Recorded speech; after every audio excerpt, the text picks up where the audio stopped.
কেমন আছো সুপ্রিয় শিক্ষার্থী বন্ধুরা? আমাদের প্রজেক্ট এসের হিসাব বিজ্ঞানের 12তম ক্লাস তোমাদেরকে জানাচ্ছি আমাদের এই ক্লাসে স্বাগত। আমাদের আজকে হিসাব বিজ্ঞানের এই 12তম ক্লাসে আমরা আমাদের অষ্টম অধ্যায় অর্থাৎ প্রথম পত্র হিসাব বিজ্ঞান প্রথম পত্র অষ্টম অধ্যায় দৃশ্যমান অদৃশ্যমান সম্পদের হিসাব রক্ষণ এই চ্যাপ্টারের দ্বিতীয় এমসিকিউ ক্লাস করব। আমরা জানি আমি আমার 11তম ক্লাসে কিন্তু নৈবিত্তিক ক্লাস নিয়েছিলাম, এমসিকিউ প্রশ্ন সমাধান করেছিলাম 50টা। আমাদের আজকের লক্ষ্য আরো 50টি গুরুত্বপূর্ণ বোর্ডে এসেছে যা আমি পড়িয়েছি সৃজনশীল পড়ানোর সময়। শিক্ষার্থী বন্ধুরা একটু মনোযোগ দাও। আমরা যখন সৃজনশীল প্রশ্ন সমাধান করেছিলাম তখন যেই যেই বিষয়গুলো আমরা শিখতে পেরেছিলাম সেগুলোই আমাদের এমসিকিউতে কাজে আসবে এবং সেই লক্ষ্যকে সামনে রেখেই আমরা আমাদের আজকের 50টি এমসিকিউ সলভ করতে যাচ্ছি। মোট এমসিকিউ সংখ্যা কিন্তু শিক্ষার্থী বন্ধুরা 100টি। আগের ক্লাসে 50টি সমাধান করেছি, আজকে আরো 50টি সমাধান করব। ঠিক যেই রকম এমসিকিউ আমরা এখন সমাধান করছি এগুলোই বোর্ডে আসবে, এগুলোই আমরা এমসিকিউতে শিখবো, এগুলোই আমরা সৃজনশীলে শিখেছি। ওই জ্ঞানগুলো দিয়েই আমরা ওই টেকনিকগুলো দিয়েই আমরা এমসিকিউতে ফুল অ্যান্সার করতে পারবো। এমসিকিউতে যে কোনো প্রশ্নের এই অধ্যায় থেকে যে কোনো প্রশ্ন আসলে আমরা পারবো। আসো আমরা পরবর্তী যে এমসিকিউটা সেটাতে চলে যাই। এটা হচ্ছে 51 নাম্বার এমসিকিউ। আগের ক্লাসে 50 নাম্বার এমসিকিউ পর্যন্ত আমরা শেষ করেছিলাম, সমাধান করেছিলাম। আজকে 51 নাম্বার এমসিকিউ থেকে আমরা শুরু করব। আসো, খুবই সহজ, এই বিষয়গুলো আমরা জানি, এই বিষয়গুলো আগের ক্লাসে আমরা শিখেছি। একই টাইপের কিন্তু ম্যাথমেটিক্যাল এমসিকিউ গুলো আজকে একটু বেশি।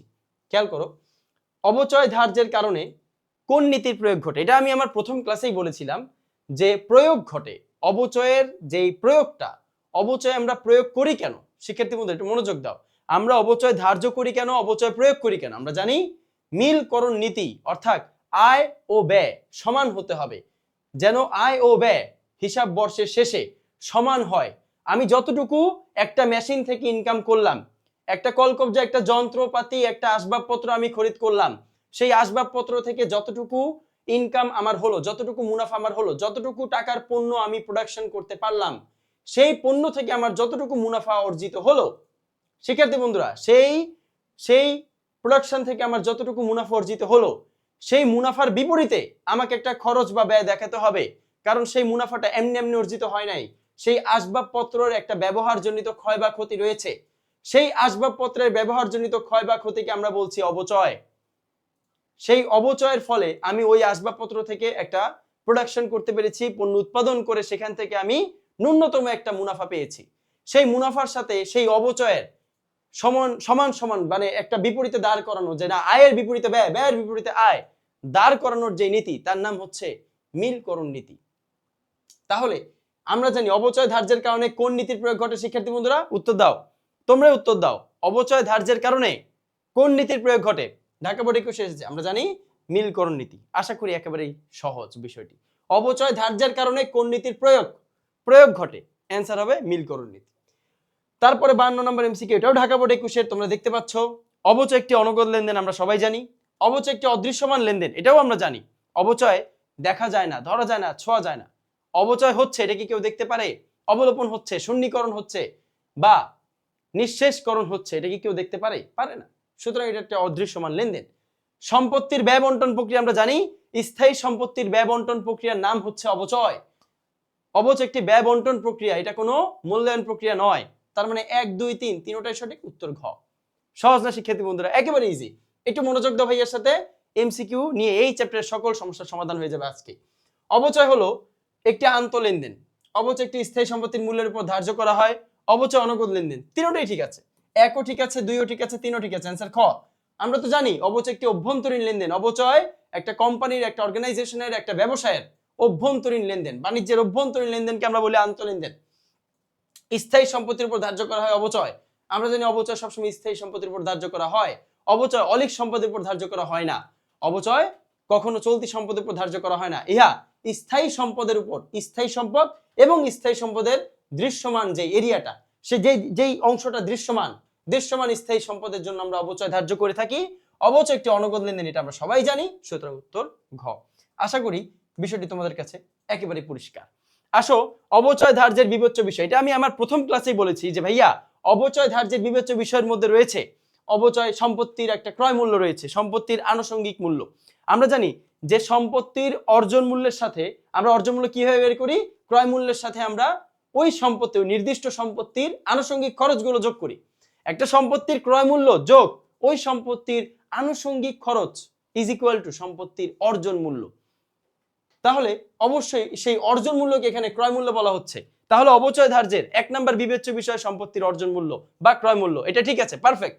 তারপরে সম্পত্তির ভগ্নাবশেষ মূল্য, হ্যাঁ হ্যাঁ, যদি আপনি সরল রৈখিক পদ্ধতিতে অবচয় বলেন, এখানে কি বলেছে অবচয় ধার্যের কোন পদ্ধতি, সরল রৈখিক নাকি বর্ষ সংখ্যা নাকি উৎপাদন একক নাকি ক্রমহ্রাসমান জের, এমন কোনো কিছু বলেছে? তাহলে আমাকে ধরতে হবে এটা সরল রৈখিক সম্পর্কে বলা আছে। তাহলে আমরা জানি সম্পদের ভগ্নাবশেষ মূল্য আমরা অর্জন মূল্য থেকে বিয়োগ দেই, বিয়োগ দিলে আমরা অবচয় যোগ্য মূল্য পাই, সেই অবচয় যোগ্য মূল্যের উপর আমরা অবচয় ধার্য করি আয়ুষ্কাল দিয়ে ভাগ দিয়ে, অবচয় যোগ্য মূল্য ডিভাইডেড বাই আয়ুষ্কাল। সুতরাং এটাই আমার বার্ষিক অবচয় সূত্র, সেটা আমরা স্থির কিস্তি পদ্ধতিতে আমরা জানি, এটা আমাদের ক্লাস নাম্বার 10, 9, 11 সবগুলোতে আমরা শিখেছি। সম্পত্তির আনুমানিক আয়ুষ্কাল, তার মানে এটাও ঠিক আছে, উত্তর ঘ, তিনটি ঠিক আছে। ভগ্নাবশেষ মূল্য, ক্রয় মূল্য, আনুমানিক আয়ুষ্কাল তিনটি বিবেচনা করতে হয় অবচয় ধার্য করার জন্য। আমরা জানি সরল রৈখিক পদ্ধতি দুটি বিষয়কে বিবেচনায় আনে না। 1 নাম্বার পুঞ্জীভূত অবচয়, ভাই 1 নাম্বার কি পুঞ্জীভূত অবচয়, 2 নাম্বার কি মুদ্রাস্ফীতি। আমরা জানি অবচয় সরল রৈখিক বা স্থির কিস্তি পদ্ধতিতে প্রতি বছর, শিক্ষার্থী বন্ধুরা, প্রতি বছর স্থির কিস্তি পদ্ধতিতে অবচয় সমান হয়, অর্থাৎ অবচয় প্রতি বছর যা ছিল 2021 সালে অবচয় যা 2022 সালেও তা, 2023 সালেও তা, 2024 সালেও তা। তার মানে অবচয় চেঞ্জ হয় না, যেমন ছিল তেমনই থাকে। এটা কোন পদ্ধতিতে? এটা সরল রৈখিক পদ্ধতিতে। তার মানে মুদ্রাস্ফীতি বা ইনফ্লেশন রেট, অর্থাৎ 2021 সালে মুদ্রাস্ফীতির হার যেমন ছিল 2022 সালে মুদ্রাস্ফীতির হার যেমন ছিল 2024 সালে যেমন ছিল, ওই মুদ্রাস্ফীতির হার কিন্তু প্রতি বছর চেঞ্জ হচ্ছে, অর্থাৎ বৃদ্ধি পাচ্ছে, মুদ্রাস্ফীতির হার বৃদ্ধি পায়। টাকার দাম কমে, দ্রব্যের দাম বা পণ্যের দাম বৃদ্ধি পায়। এই বিষয়গুলোকে কে ক্যালকুলেট করে না, কে এই বিষয়গুলোকে বিবেচনায় আনে না, তার নাম সরল রৈখিক পদ্ধতি। সুতরাং যদি প্রশ্ন হইতো নিম্নের কোনটি সরল রৈখিক পদ্ধতি অবচয় ধার্যের সময় বিবেচনায় আনে না বা বিবেচনাধীন নয়, তখন উত্তর হবে দুটি বিষয়, 1 নাম্বার পুঞ্জীভূত অবচয়, 2 নাম্বার মুদ্রাস্ফীতি। আমরা জানি সরল রৈখিক পদ্ধতিতে পুস্তক মূল্য নির্ণয় করার প্রয়োজন নেই, তাহলে পুঞ্জীভূত অবচয়ের কোনো কাজও নেই। কারণ ভাইয়া বই মূল্য, পুস্তক মূল্য, বুক ভ্যালু নির্ণয় করার সূত্র কি ভাইয়া? বলো কি সূত্র? সম্পত্তির অর্জন মূল্য মাইনাস পুঞ্জীভূত অবচয় ইজ ইকুয়াল টু সম্পত্তির বই মূল্য। আমাদের ওই রেজাল্টটা বা ওই বই মূল্য প্রতি বছর বের করার কোনো প্রয়োজন নেই। কোন পদ্ধতিতে ভাইয়া? সরল রৈখিক পদ্ধতিতে, কারণ এই পদ্ধতিতে প্রতি বছর অবচয়ের পরিমাণ সমান থাকে। তাহলে 54 এর অ্যান্সার হবে ঘ। অবচয় একটি নগদ খরচ কখনোই না, অবচয় একটি অনগদ মুনাফা জাতীয় ব্যয়, এটা আমরা জানি। সুতরাং 1 হবে না, অনগদ ঠিক আছে, এটা হলো মুনাফা জাতীয় ব্যয়, এটাও হলো। তার মানে 1 ও 3, উত্তর হবে 1 ও 3 মানে খ। আশা করি তোমরা বুঝতে পেরেছো। অবচয় একটি ব্যয় বন্টন প্রক্রিয়া, অবশ্যই অবচয় একটি সম্পদের ব্যয় বন্টন প্রক্রিয়া, তার মানে 1 ঠিক আছে। ব্যয় বন্টন কার? সম্পদের, স্থায়ী সম্পদের ব্যয় বন্টন প্রক্রিয়া অবচয়, এটা আমরা জানি।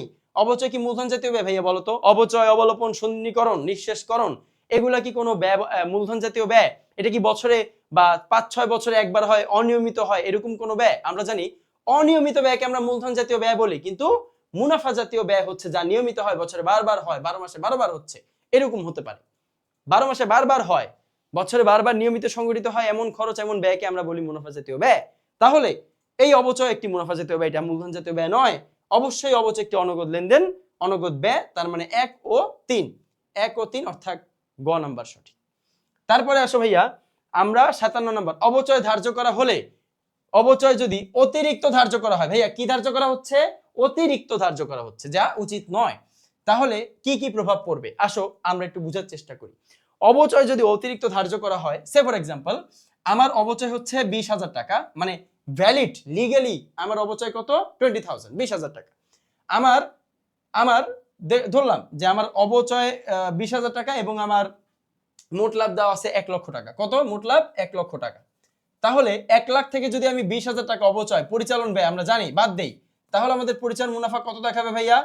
বা নিট মুনাফা, পরিচালন মুনাফা ধরলাম যে আমাদের এটা নিট মুনাফা দেখাচ্ছে, কত দেখাবে ভাইয়া বলো? 80,000 টাকা। আমরা অন্যান্য আয়, অন্যান্য ব্যয়কে বাদ দিলাম, ধরলাম যে যেটা পরিচালন মুনাফা সেটাই আমাদের নিট মুনাফা। সুতরাং 20,000 টাকা মাইনাস দিলে আমার 80,000 টাকা নিট মুনাফা দেখাবে। কিন্তু আমি যদি ভুলবশত, ভাই একটু খেয়াল করো, আমি যদি এই জায়গার মধ্যে অবচয় ভুলবশত 30,000 টাকা লিখি ভাইয়া, তাহলে কি হবে? অর্থাৎ 30,000 টাকা যদি আমি মাইনাস দেই, তাহলে আমার অবচয় কিন্তু 20, আমি দেখাচ্ছি অতিরিক্ত 30, তাহলে আমার নিট মুনাফা কমে দাঁড়াবে 70,000 টাকা। তাহলে দেখো ভাইয়া, কোথায় 80 কোথায় 70, তার মানে আমার নিট মুনাফা হ্রাস পাচ্ছে। অবচয় যদি অতিরিক্ত দেখানো হয় তাহলে নিট মুনাফা কম দেখানো হবে, তার মানে এক নাম্বারটা সঠিক। 80 থেকে 70 এ আসছে, আমরা দেখতে পাইলাম, ম্যাথমেটিক্যালি আমরা দেখতে পাইলাম। তাহলে ভাইয়া আমাকে বলেন, নিট মুনাফা কম দেখানো হলো এবং মালিকানা সত্ত্ব কি হবে? কম দেখানো হবে। কারণ নিট মুনাফা যদি কমে যায়, মালিকানা সত্ত্ব আলটিমেটলি চূড়ান্তভাবে কমে যাবে। আমরা জানি যে নিট মুনাফা মালিকানা সত্ত্বের সাথে যোগ হয়। তাহলে আমার মালিকানা সত্ত্বের সাথে আমি যদি সঠিকভাবে অবচয় ধার্য করতাম, তাহলে আমাকে মালিকানা সত্ত্বের সাথে 80,000 টাকা প্লাস করতে হইতো। কিন্তু আমি যদি অতিরিক্ত অবচয় ধার্য করি, তাহলে আমি মালিকানা সত্ত্বের সাথে 70,000 টাকা প্লাস করব। তার মানে কম প্লাস করলে মালিকানা সত্ত্ব অবশ্যই কমে যাবে, ওনার সিকিউরিটি কমে যাবে, হ্রাস পাবে। ভাইয়া বুঝা গেছে কিনা? তার মানে আমি যদি 80 থেকে 70,000 টাকা প্লাস করি, আমার মালিকানা সত্ত্ব অবশ্যই হ্রাস পাবে। তাহলে মালিকানা সত্ত্ব কম দেখাবে, 1 ও 2 দুটোই ঠিক আছে। কিন্তু ভাইয়া 3 নাম্বার কোনোভাবেই ঠিক নাই। কেন? কারণ নিট মুনাফা কম দেখায়। নিট মুনাফা কি বেশি দেখায়? ভাইয়া আমাকে বলো তো, তোমরাই বলো, নিট মুনাফা কি বেশি দেখায়? দেখায় না। তাহলে উত্তর হবে 1 ও 2। আশা করি তোমরা বুঝতে পেরেছো। বরিশাল বোর্ড 21 এসেছে, অবচয় হলো সম্পত্তির মূল্যের বন্টন প্রক্রিয়া। সম্পত্তির মূল্যায়ন প্রক্রিয়া, আমি এটা আগেই বলেছি, অবচয় কোনো মূল্যায়ন প্রক্রিয়া নয়। অবচয় একটি ব্যয় বন্টন, স্থায়ী সম্পত্তির ব্যয় বন্টন প্রক্রিয়া। তার মানে 2 নাম্বারটা সঠিক নয়। 1 সঠিক এবং অবচয় অনগদ লেনদেন, এটা আমরা জানি। সম্পত্তির মূল্যের বন্টন প্রক্রিয়া, এখানে মূল্যের বলতে এখানে বোঝানো হয়েছে সম্পত্তির মূল্যের ব্যয় বন্টন প্রক্রিয়া। এখানে কি বোঝানো হয়েছে? ব্যয় বন্টন প্রক্রিয়া। সুতরাং 1 ও 3 আমরা যেন অবচয় অবশ্যই অনগদ লেনদেন, সুতরাং 1 ও 3 কারেক্ট। মানে এই যে ক্লাসটা আমরা করছি, এটার বেসিক আমাদের পারপাসটা কি? আমাদের পারপাসটা হচ্ছে বোর্ডে কি ধরনের এমসিকিউ আসে এটা আগে থেকে এস্টিমেট করে ফেলা, আগে থেকে স্পেকুলেশন করে ফেলা। আমরা আগে থেকে এটা বুঝে ফেললাম যে বোর্ডে এইরকম এমসিকিউ গুলোই আসবে। ভাইয়া যেভাবে করেই দিচ্ছে, আমরা ওইভাবে যদি একটু মাথায় রাখতে পারি, বোর্ডে দেখা মাত্র আমরা এমসিকিউ দাগাতে পারবো, 1 নাম্বার চলে আসবে। তারপরে অবচয় কোন ধরনের হিসাব? আমরা সবাই জানি ভাইয়া, অবচয় একটি ব্যয় হিসাব, মুনাফা জাতীয় ব্যয়। তাহলে এটা তো কোনো প্রশ্নই আসে না, এত সহজ প্রশ্ন, ঠিক না? আসো আমাদের পরবর্তী স্লাইডে আছে, কি আছে দেখো। স্থায়ী সম্পদের মূল্যকে আনুমানিক আয়ুষ্কালের মধ্যে যুক্তিসঙ্গত ভিত্তিতে বন্টন করার পর বা বন্টন করার পদ্ধতিকে কি বলা হয়? অবচয়। অবচয় বলা হয়। স্থায়ী সম্পদের মূল্যকে, স্থায়ী সম্পত্তি এখানে কি দৃশ্যমান না অদৃশ্যমান এমন কিছু বলা হয়েছে? আমরা ধরে নিব কোনো কিছু না বললে দৃশ্যমান। তাহলে যদি বলা হয়তো স্থায়ী সম্পত্তি যদি অদৃশ্যমান হয়, তাহলে তার আনুমানিক আয়ুষ্কালের মধ্যে যুক্তিসঙ্গত ভিত্তিতে বন্টন করার পদ্ধতিকে কি বলে? তখন আমরা দিতাম অবলোপন। যদি বলা হইতো প্রাকৃতিক সম্পদের মূল্যকে আনুমানিক আয়ুষ্কালের ভিত্তিতে যুক্তিসঙ্গতভাবে ব্যয় বন্টন প্রক্রিয়াকে কি বলা হয়? তখন আমরা বলতাম সম্ভোগ বা নিঃশেষকরণ বা শূন্যীকরণ বা শূন্যকরণ। কিন্তু আমাদের বলা হয়েছে শুধু স্থায়ী সম্পদ, তার মানে উত্তর কি ভাইয়া? অবচয়। এই যে ঘতে দেখতে পাচ্ছ নিঃশেষকরণ, এটা দিয়ে আসলে শূন্যীকরণকে বোঝানো হয়েছে। নিঃশেষকরণ মানে প্রাকৃতিক সম্পদ, খনিজ সম্পদ, যেমন পেট্রোলিয়াম, গ্যাস, তেল ইত্যাদি খনিজ সম্পদ, যা প্রাকৃতিক সম্পদ ভূগর্ভের নিচে থাকে, সেই প্রাকৃতিক সম্পদের উত্তোলন সংক্রান্ত যে ব্যয় হয়, সেই ব্যয়কে আমরা শূন্যীকরণ বলি। সাধারণত এই ব্যয় নির্ভর করে কতটুকু প্রাকৃতিক সম্পদ মজুদ আছে আন্ডারগ্রাউন্ডে, মাটির নিচে, খনিতে, এবং কতটুকু কি স্পিডে হচ্ছে উত্তোলন করা হচ্ছে প্রাকৃতিক সম্পদ, সেটা বিবেচনা করে। কোন পদ্ধতি? শূন্যীকরণ। আসো কন্ট্রা সম্পদ, আমরা জানি কন্ট্রা, প্রতি, বিপরীত এগুলা কি? উত্তোলন একটা কন্ট্রা সম্পদ, মানে কন্ট্রা হিসাব। উত্তোলন হচ্ছে একটা কন্ট্রা মালিকানা সত্ত্ব, কারণ উত্তোলনের ফলে ওনার সিকিউরিটি হ্রাস পায়। আমরা জানি উত্তোলনের ফলে কি হয় শিক্ষার্থী বন্ধুরা? ও ই সমান সমান সি প্লাস আর অথবা আই, আর মানে রেভিনিউ, আই মানে ইন্টারেস্ট, একই কথা, minus expenditure minus drawings, minus কি? ড্রয়িংস। তাহলে শিক্ষার্থী বন্ধুরা আমাকে বলো, এই ড্রয়িংস মানে কি? উত্তোলন। তাহলে ড্রয়িংস মানে যদি উত্তোলন হয়, উত্তোলন কি প্লাস হয় না মাইনাস হয়? ওনার সিকিউরিটিতে মাইনাস হয়। আমরা জানি যদি কোনো হিসাব হ্রাস পায় তার নাম বিপরীত হয়ে যায়, তাহলে উত্তোলন অবশ্যই একটি কন্ট্রা হিসাব। উত্তোলনকে বলা হয় বিপরীত মালিকানা সত্ত্ব, কারণ উত্তোলনের ফলে ভাইয়া কি হয়? মালিকানা সত্ত্ব হ্রাস পায়। বিক্রয় ফেরতের ফলে ভাইয়া কি হয়? আয় হ্রাস পায়, তাহলে বিক্রয় ফেরতকে আমরা বলবো বিপরীত আয়। ক্রয় ফেরতের ফলে কি হয় ভাইয়া? ক্রয় হ্রাস পায়, তাহলে ক্রয় ফেরতকে আমি কি বলবো? বিপরীত ব্যয় বা কন্ট্রা বা প্রতি ব্যয়, একই কথা। পুঞ্জীভূত অপচয়, এর ফলে সম্পত্তির ভ্যালু হ্রাস পায়, আমরা পুঞ্জীভূত অপচয়কে বলবো বিপরীত সম্পদ বা কন্ট্রা সম্পদ বা প্রতি সম্পদ। আশা করি তোমরা বুঝতে পেরেছো। তাহলে নিম্নের কোনটি কন্ট্রা সম্পদ? উত্তর হবে ক, পুঞ্জীভূত অপচয়। আমরা জানি প্যাটেন্ট, দালান, সুনাম এগুলো সব স্থায়ী, দৃশ্যমান অথবা অদৃশ্যমান সম্পদ, বাট পুঞ্জীভূত অপচয় একটা কন্ট্রা সম্পদ। আর প্যাটেন্ট আর সুনাম তো স্থায়ী সম্পদ কিন্তু অদৃশ্যমান, আর দালান হচ্ছে স্থায়ী সম্পদ তবে দৃশ্যমান। আসো, আধুনিক হিসাব বিজ্ঞানে অপচয়কে কি বলা হয়? এই প্রশ্নটা সমাধান করো, তোমরাই বলো। আধুনিক হিসাব বিজ্ঞানে অপচয়কে কি বলা হয়? বলা হয় এক ধরনের বন্টন প্রক্রিয়া, মূলধনের নিঃশেষিত অংশ। মূলধন বলতে, এখানে মূলধন বলতে স্থায়ী সম্পদকে বোঝানো হয়েছে। অপচয় কিন্তু মুনাফা জাতীয়ই ব্যয়, তবে এখানে মূলধন বলতে বোঝানো হয়েছে স্থায়ী সম্পত্তির নিঃশেষিত অংশ বা খরচকৃত অংশ। স্থায়ী সম্পত্তির যতটুকু অংশ কনজিউম করা হয়েছে, ভোগ করা হয়েছে, সেইটা তাকে বলা হয় ব্যবহার, যেটা করা হয়েছে বা ক্ষয় করা হয়েছে। আমরা জানি স্থায়ী সম্পত্তির ক্ষয়ক্ষতিজনিত, ব্যবহারজনিত যে ব্যয়, তার নাম অপচয়, ডিপ্রিসিয়েশন। তাহলে এটার উত্তর 1 হবে এবং 3 হবে, কারণ সেবার সাথে সেবা ভোগের বর্তমান মূল্য এবং মূলধন সংরক্ষণের জন্য সংস্থান ইত্যাদি বা সেবার সাথে অপচয়ের কোনো সম্পৃক্ততা নেই। তাহলে উত্তর 1 ও 3। তারপরে আসো শিক্ষার্থী বন্ধুরা, কোনটি বিপরীত সম্পদ? এটা একটু আগে আমরা সমাধান করলাম। বিপরীত সম্পদ মানে পুঞ্জীভূত অপচয়, সহজ। অপচয় নির্ধারণ কালে বিবেচ্য বিষয় কোনটি? আমরা জানি অপচয় নির্ধারণ কালে শিক্ষার্থী বন্ধুরা বিবেচ্য বিষয় হচ্ছে ভগ্নাবশেষ মূল্য, ভগ্নাবশেষ মূল্য এবং একটা স্থায়ী সম্পদের ক্রয় মূল্য, মানে 1 ও 3। উত্তর 1 ও 3। স্থায়ী সম্পত্তির ক্রয় মূল্য এবং ভগ্নাবশেষ মূল্য, বাজার মূল্য ক্যালকুলেট করা হয় না। আমি একটা সম্পদ ক্রয় করেছি 60,000 টাকায়, যার বাজার মূল্য এখন 60 টাকা, হতে পারে ধরলাম 60 টাকা। তো আমি কি এখনকার বাজার মূল্যে আমি অপচয় ধার্য করব? অপচয় ধার্য হবে ক্রয় মূল্যের উপর, যেই টাকা আমি খরিদ করেছি, ক্রয় করেছি, ওই অ্যামাউন্টের উপর অপচয় আমি ধার্য করব। আশা করি তোমরা বুঝতে পেরেছো। এবং ভগ্নাবশেষ মূল্য ছাড়া কি তুমি অপচয়যোগ্য মূল্য বের করতে পারবে? তাহলে ভগ্নাবশেষ মূল্য তো আনতেই হবে। ভগ্নাবশেষ মূল্য হবে, ক্রয় মূল্য হবে, বাজার মূল্য হবে না। ভাইয়া সহজভাবে বোঝানোর চেষ্টা করছি, একটু মনোযোগ দাও। আশা করি ভাইয়া এই চ্যাপ্টারের সকল প্রবলেম সমাধান করে দেব। অতিরিক্ত অপচয় ধার্য করা হলে, আমরা এটা একটু আগেও পড়েছি যে সম্পত্তি অতিরিক্ত অপচয় ধার্য করা হলে মালিকানা সত্ত্ব কম দেখানো, এটা আমরা জানি। কিন্তু আয় বেশি দেখানো, এটা সরাসরি ভুল কথা, মিথ্যা কথা। আমরা জানি অতিরিক্ত অপচয় ধার্য করা হলে, ভাইয়া একটু আগে আমরা করেছি, অতিরিক্ত অপচয় ধার্য করা হলে 80 থেকে 70-এ নেমে আসছে নিট মুনাফা। আমরা জানি, একটু আগে আমরা সেই 57 নম্বর এমসিকিউতে এটা আমরা করেছি। সুতরাং আয় বেশি হয় না, আয় কম হয়, নিট মুনাফা বা আয় সেটা কম হয়, তাই 3 নাম্বারটা ভুল। তাহলে উত্তর সঠিক কোনটা? 1 ও 2। কেন 1 কেন ভাইয়া সঠিক? মালিকানা সত্ত্ব কম দেখায়, কারণ নিট মুনাফা কম দেখায় বা নিট আয় কম দেখায়, সেটা তো বুঝলাম।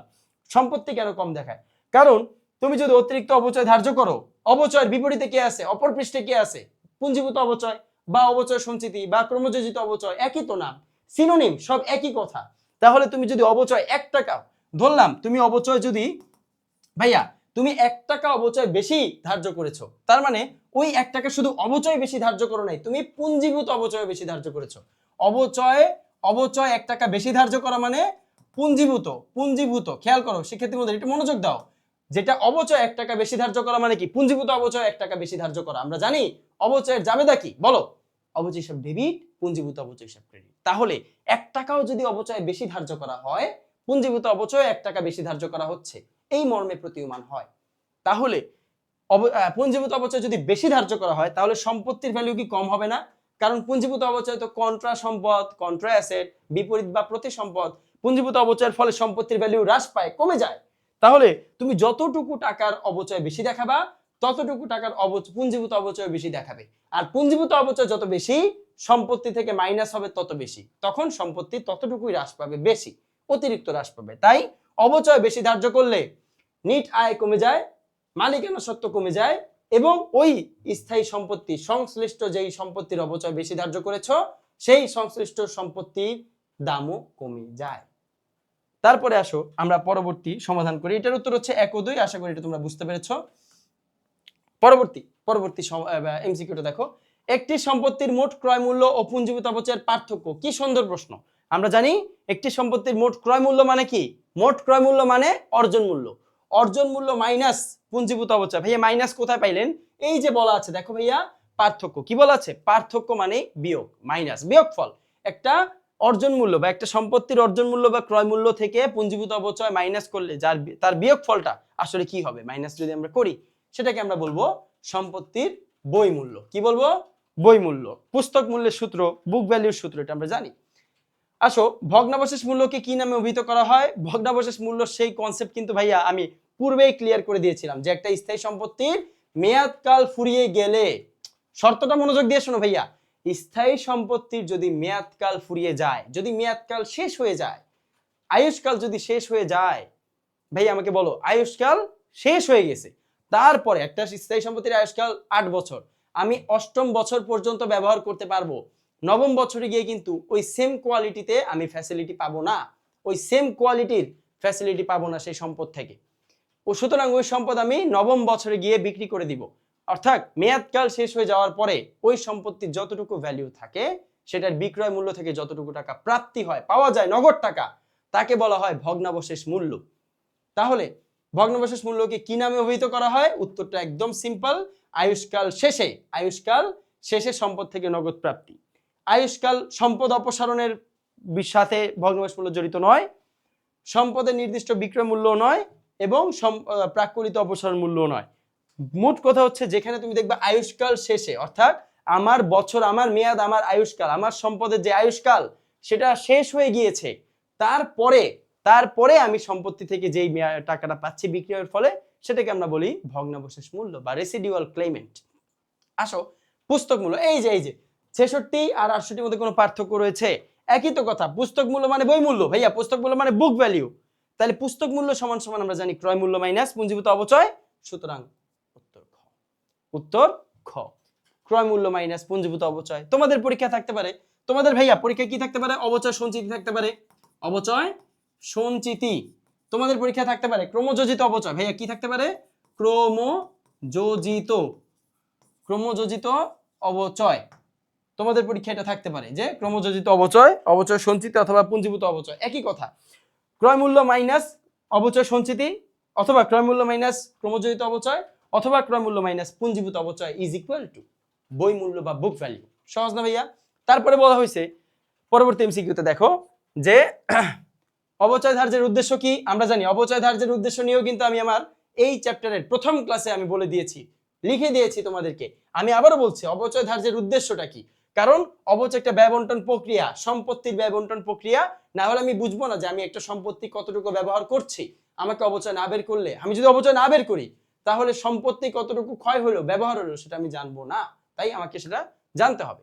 এবং প্রকৃত লাভ বা ক্ষতি আমি যদি অবচয় নির্ণয় না করি, তাহলে পরিচালন মুনাফা বেশি দেখাবে, কারণ ব্যয় নাই। পরিচালন ব্যয় কম দেখানো মানে পরিচালন মুনাফা বেশি দেখানো। আমার প্রতি বছর অবচয় হয়েছে 10,000 টাকা, কিন্তু আমি 1 টাকাও দেখাইলাম না, তার মানে আমি নিট মুনাফা বেশি দেখাচ্ছি। ভাইয়া, নিট মুনাফা যদি আমি বেশি দেখাই, তাহলে কি আমার প্রকৃত লাভ বা ক্ষতি নির্ণয় হলো না? তাই যেন আমি প্রকৃত লাভ হোক বা ক্ষতি হোক, যেটাই হোক, অ্যাকচুয়াল অ্যামাউন্টটা কত, লাভ হোক ক্ষতি হোক যা মনে চায় হোক, কিন্তু অ্যাকচুয়ালি প্রকৃত হিসাবটা কত লাভ ক্ষতি, সেটা জানাই আমার উদ্দেশ্য। এই জন্য আমি অবচয় নির্ধারণ করি, অবচয় নির্ণয় করি। সঠিক কর দায় নির্ণয় করা। সঠিক কর দায় কেন? আমি এই যে অবচয় লিখলাম না 10,000 টাকা, এর ফলে কি আমার মুনাফা বেশি হলো না শিক্ষার্থী বন্ধুরা? অবচয় একটা পরিচালন ব্যয়, পরিচালন ব্যয় যত কম, পরিচালন মুনাফা তত বেশি। পরিচালন মুনাফা যত বেশি, নিট মুনাফা তত বেশি। ভাইয়া, নিট মুনাফা যদি বেশি হয়, তাহলে ট্যাক্সও বেশি, আয়কর বেশি দিতে হবে, ইনকাম ট্যাক্স তোমাকে বেশি পে করতে হবে। কোনো ব্যবসায়ী চায় যে ইনকাম ট্যাক্স বেশি পে করতে, যতটুকু হয়েছে ততটুকু পে করব। তাহলে সঠিক কর বলতে বোঝানো হচ্ছে যতটুকু মুনাফা, তার উপর একটা নির্দিষ্ট পার্সেন্টেজ করে আমি সরকারি নিয়ম অনুযায়ী, সাধারণত 15% অথবা 10% যেটাই থাকে সেই অনুযায়ী আমি ট্যাক্স দিব। তাহলে সঠিক কর নির্ণয় করাও অবচয়ের একটা উদ্দেশ্য, তাই উত্তর ঘ। আশা করি তোমরা বুঝেছো। স্থায়ী সম্পত্তির পুস্তক মূল্য নির্ণয়ের ক্ষেত্রে কোন সমীকরণটি সঠিক? পুস্তক মূল্য মানে বই মূল্য, এটা আমরা জানি, অর্থাৎ পুস্তক মূল্য সমান সমান ক্রয় মূল্য মাইনাস পুঞ্জীভূত অবচয়, এটা আমরা একটু আগেও জেনেছি, একই প্রশ্ন। ক্রমযোজিত অবচয় কোন ধরনের হিসাব? ক্রমযোজিত অবচয়, এই দেখো ভাইয়া, এখানে কিন্তু পুঞ্জীভূত অবচয় বলে নাই, তোমাদেরকে ফাঁদে ফালানোর জন্য, তোমাদেরকে একটা ট্র্যাপে ফালানোর জন্য মাঝে মাঝে পুঞ্জীভূত অবচয় না দিয়ে অবচয় সঞ্চিতি বা ক্রমযোজিত অবচয় দিতে পারে। কথা বুঝতে পেরেছো? এই যে তোমাদের সিনোনিম গুলো এই জন্য ভাইয়া বারবার বলে দিই, সমার্থক শব্দগুলো কেন ভাইয়া তোমাদেরকে বলে দিই বলো তো? এই জন্য যে তোমাদেরকে যেন ট্র্যাপে না ফেলতে পারে, প্রশ্নগুলো এরকম ভাবেই কাস্টমাইজ করা, এরকম ভাবেই লেখা হয় যেন তোমরা হালকা বা অ্যান্সার করতে গিয়ে যেন তোমাদের হালকা সমস্যা প্রতিকূলতা ফেস করতে হয়। তাহলে ক্রমযোজিত অপচয় মানে পুঞ্জীভূত অপচয়। পুঞ্জীভূত অপচয় কোন ধরনের হিসাব? ইহা একটি কন্ট্রা সম্পদ বা বিপরীত সম্পদ হিসাব, এটা আমরা জানি। তার মানে ক্রমযোজিত অপচয় মানে কি? পুঞ্জীভূত অপচয়। আসো পরবর্তী সিএমসি কে আমরা সলভ করি।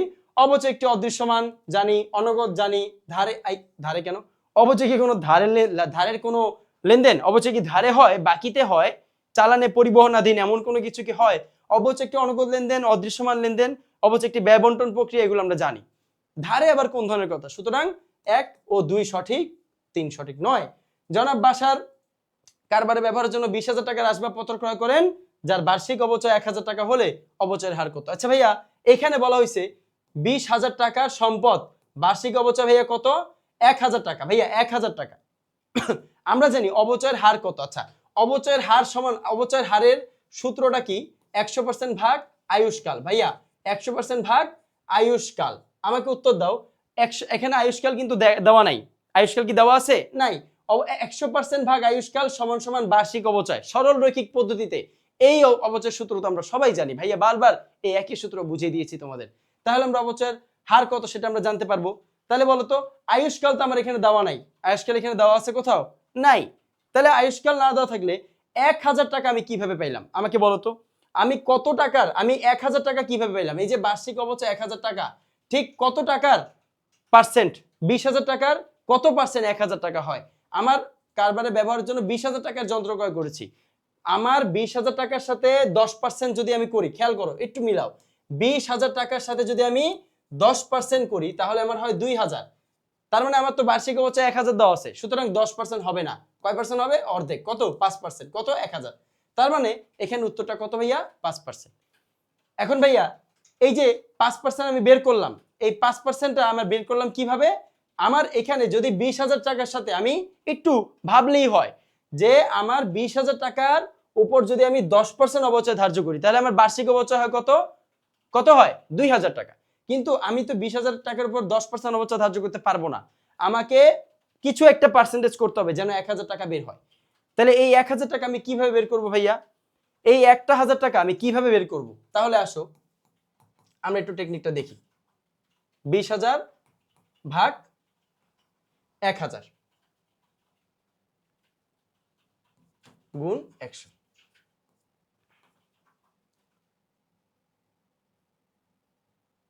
না ভাইয়া এইভাবে না, এটা হচ্ছে এইভাবে হবে। খেয়াল করো, আমি দেখাচ্ছি। এটা হচ্ছে এইভাবে হবে।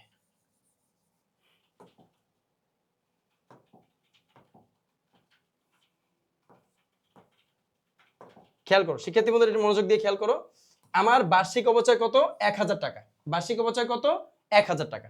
আমি এই যে বার্ষিক অপচয়টা ধরছি, এটা 20,000 টাকার কিছু একটা সাম সেট অফ পার্সেন্টেজ হবে। 20,000 টাকার কিছু একটা পার্সেন্টেজ হবে।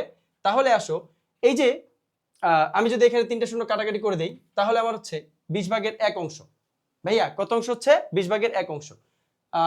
এইভাবে কিন্তু আমি এই জায়গাটা নির্ণয় করতে পারবো না। মেয়েরা এই জায়গাটা একটু ক্রপ করা যাবে? হ্যাঁ, মানে অঙ্কটা নতুন করে শুরু করতে চাচ্ছি। তাহলে এটা হচ্ছে 73 নাম্বার। 73 নাম্বার আর কি নতুন করে শুরু করতে যাচ্ছি। তাহলে কত থেকে শুরু করব? মানে কয় মিনিট থেকে? আপনি একবার বলতে থাকেন, আমি যে লিখে দিব লিখে কোন নাম্বার থেকে। আচ্ছা আচ্ছা আচ্ছা, ঠিক আছে। আর এটা কত নাম্বার ক্লাস ছিল? এটা হচ্ছে আমার ক্লাস নাম্বার 12।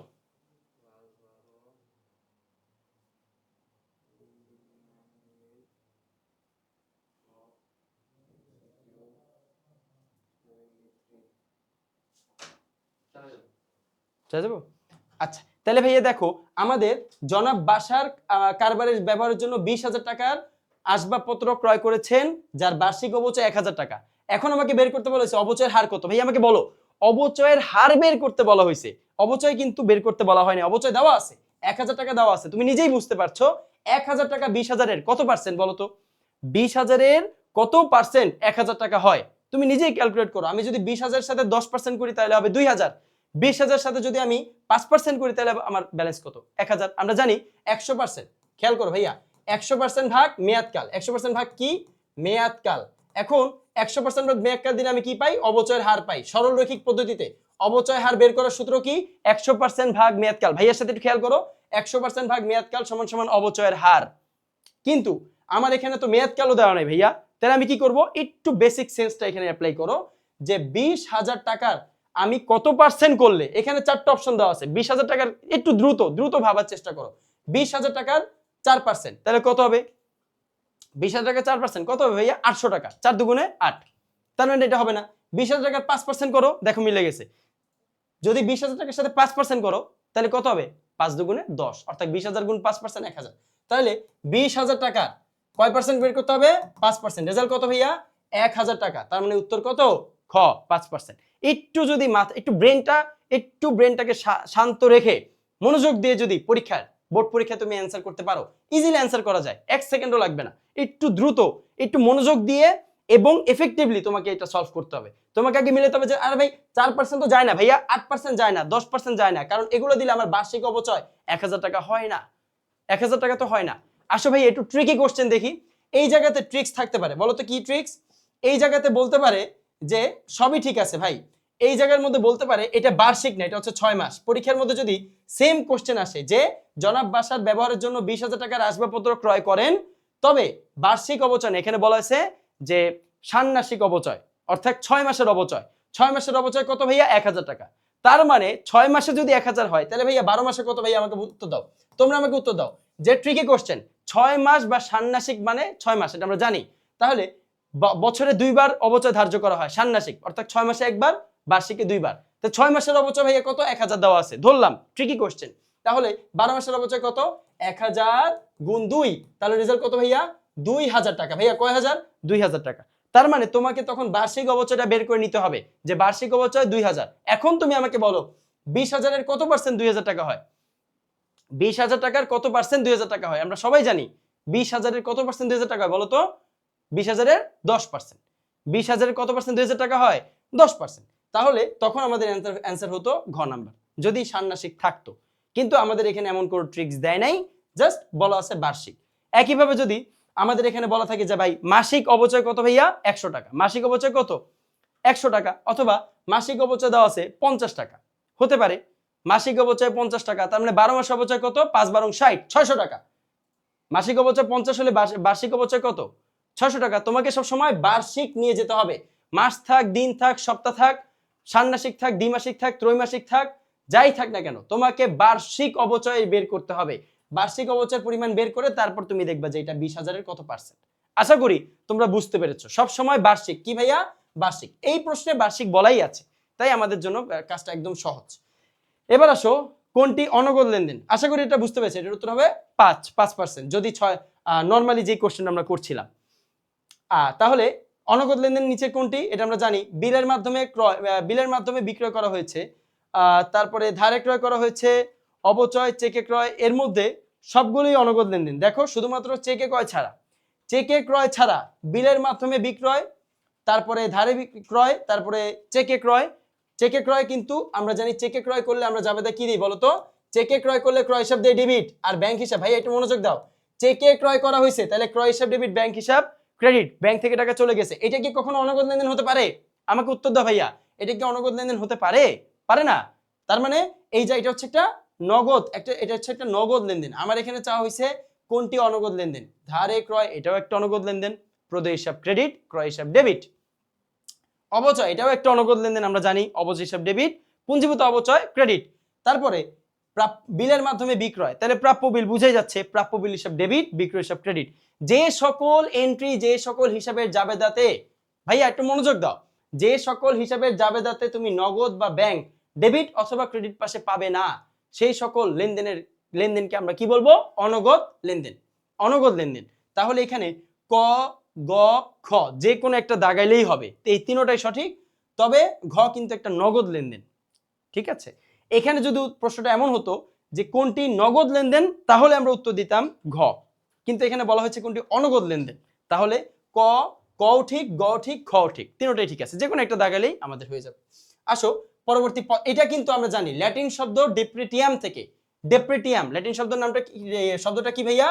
ডেপ্রেটিয়াম, খেয়াল করো, ডেপ্রেটিয়াম, ল্যাটিন শব্দ ডেপ্রেটিয়াম থেকে আমরা জানি উৎপত্তি হয়েছে কিসের? ডেপ্রিসিয়েশনের। ডেপ্রিসিয়েশন মানে অবচয়। তাহলে এই শব্দটা ভাইয়া দুই ভাগে বিভক্ত, ভাইয়া কয় ভাগে? দুই ভাগে। একটা হচ্ছে ডে, একটা হচ্ছে প্রেটিয়াম। একটা ডে, একটা প্রেটিয়াম। তাহলে ভাইয়া আমাকে বলো ডেপ্রেটিয়াম, ডে মানে কি ভাইয়া? হ্রাস। ডে মানে কি? হ্রাস। এটা আমরা প্রথম ক্লাসে শিখেছিলাম। আর প্রেটিয়াম মানে হচ্ছে কমে যাওয়া, মানে মূল্য বা দাম। প্রেটিয়াম মানে মূল্য বা দাম। তাহলে স্থায়ী সম্পত্তির মূল্য বা দাম, অর্থাৎ প্রাইস। প্রেটিয়াম মিন্স প্রাইস, মূল্য বা দামটা হ্রাস পাওয়া। স্থায়ী সম্পত্তির মূল্য, দাম হ্রাস পাওয়াকে বলা হয় অবচয়, যাকে আমরা বলি ডেপ্রেটিয়াম। ডেপ্রেটিয়াম থেকে উৎপত্তি লাভ করেছে ডেপ্রিসিয়েশন। তাহলে ডেপ্রিসিয়েশন শব্দটি কোন শব্দ থেকে উৎপত্তি হয়েছে?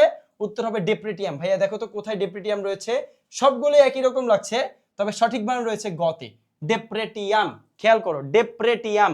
এটা হচ্ছে ডেপসিটিয়াম, একটা হচ্ছে ডেপটিয়াম, একটা হচ্ছে ডেপ্রিটাম।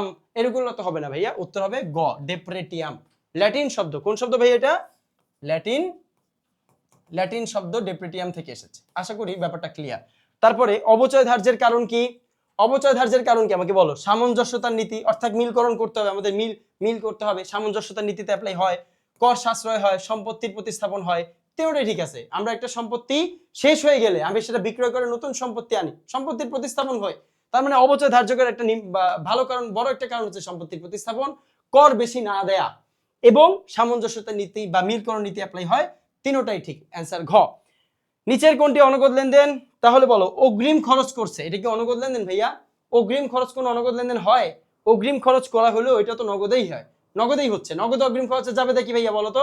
অগ্রিম খরচ হিসাব ডেবিট, নগদান হিসাব ক্রেডিট। নগদ টাকা চলে গেল, সাধারণ জাবেদা। আমি সমন্বয় জাবেদার কথা বলছি না, সাধারণ জাবেদার কথা ভাবো। অগ্রিম সেবা আয়, তাহলে অগ্রিম সেবা আয় মানে কি? দায়, অনুপার্জিত সেবা আয়। অগ্রিম মানে কি ভাইয়া? অনুপার্জিত।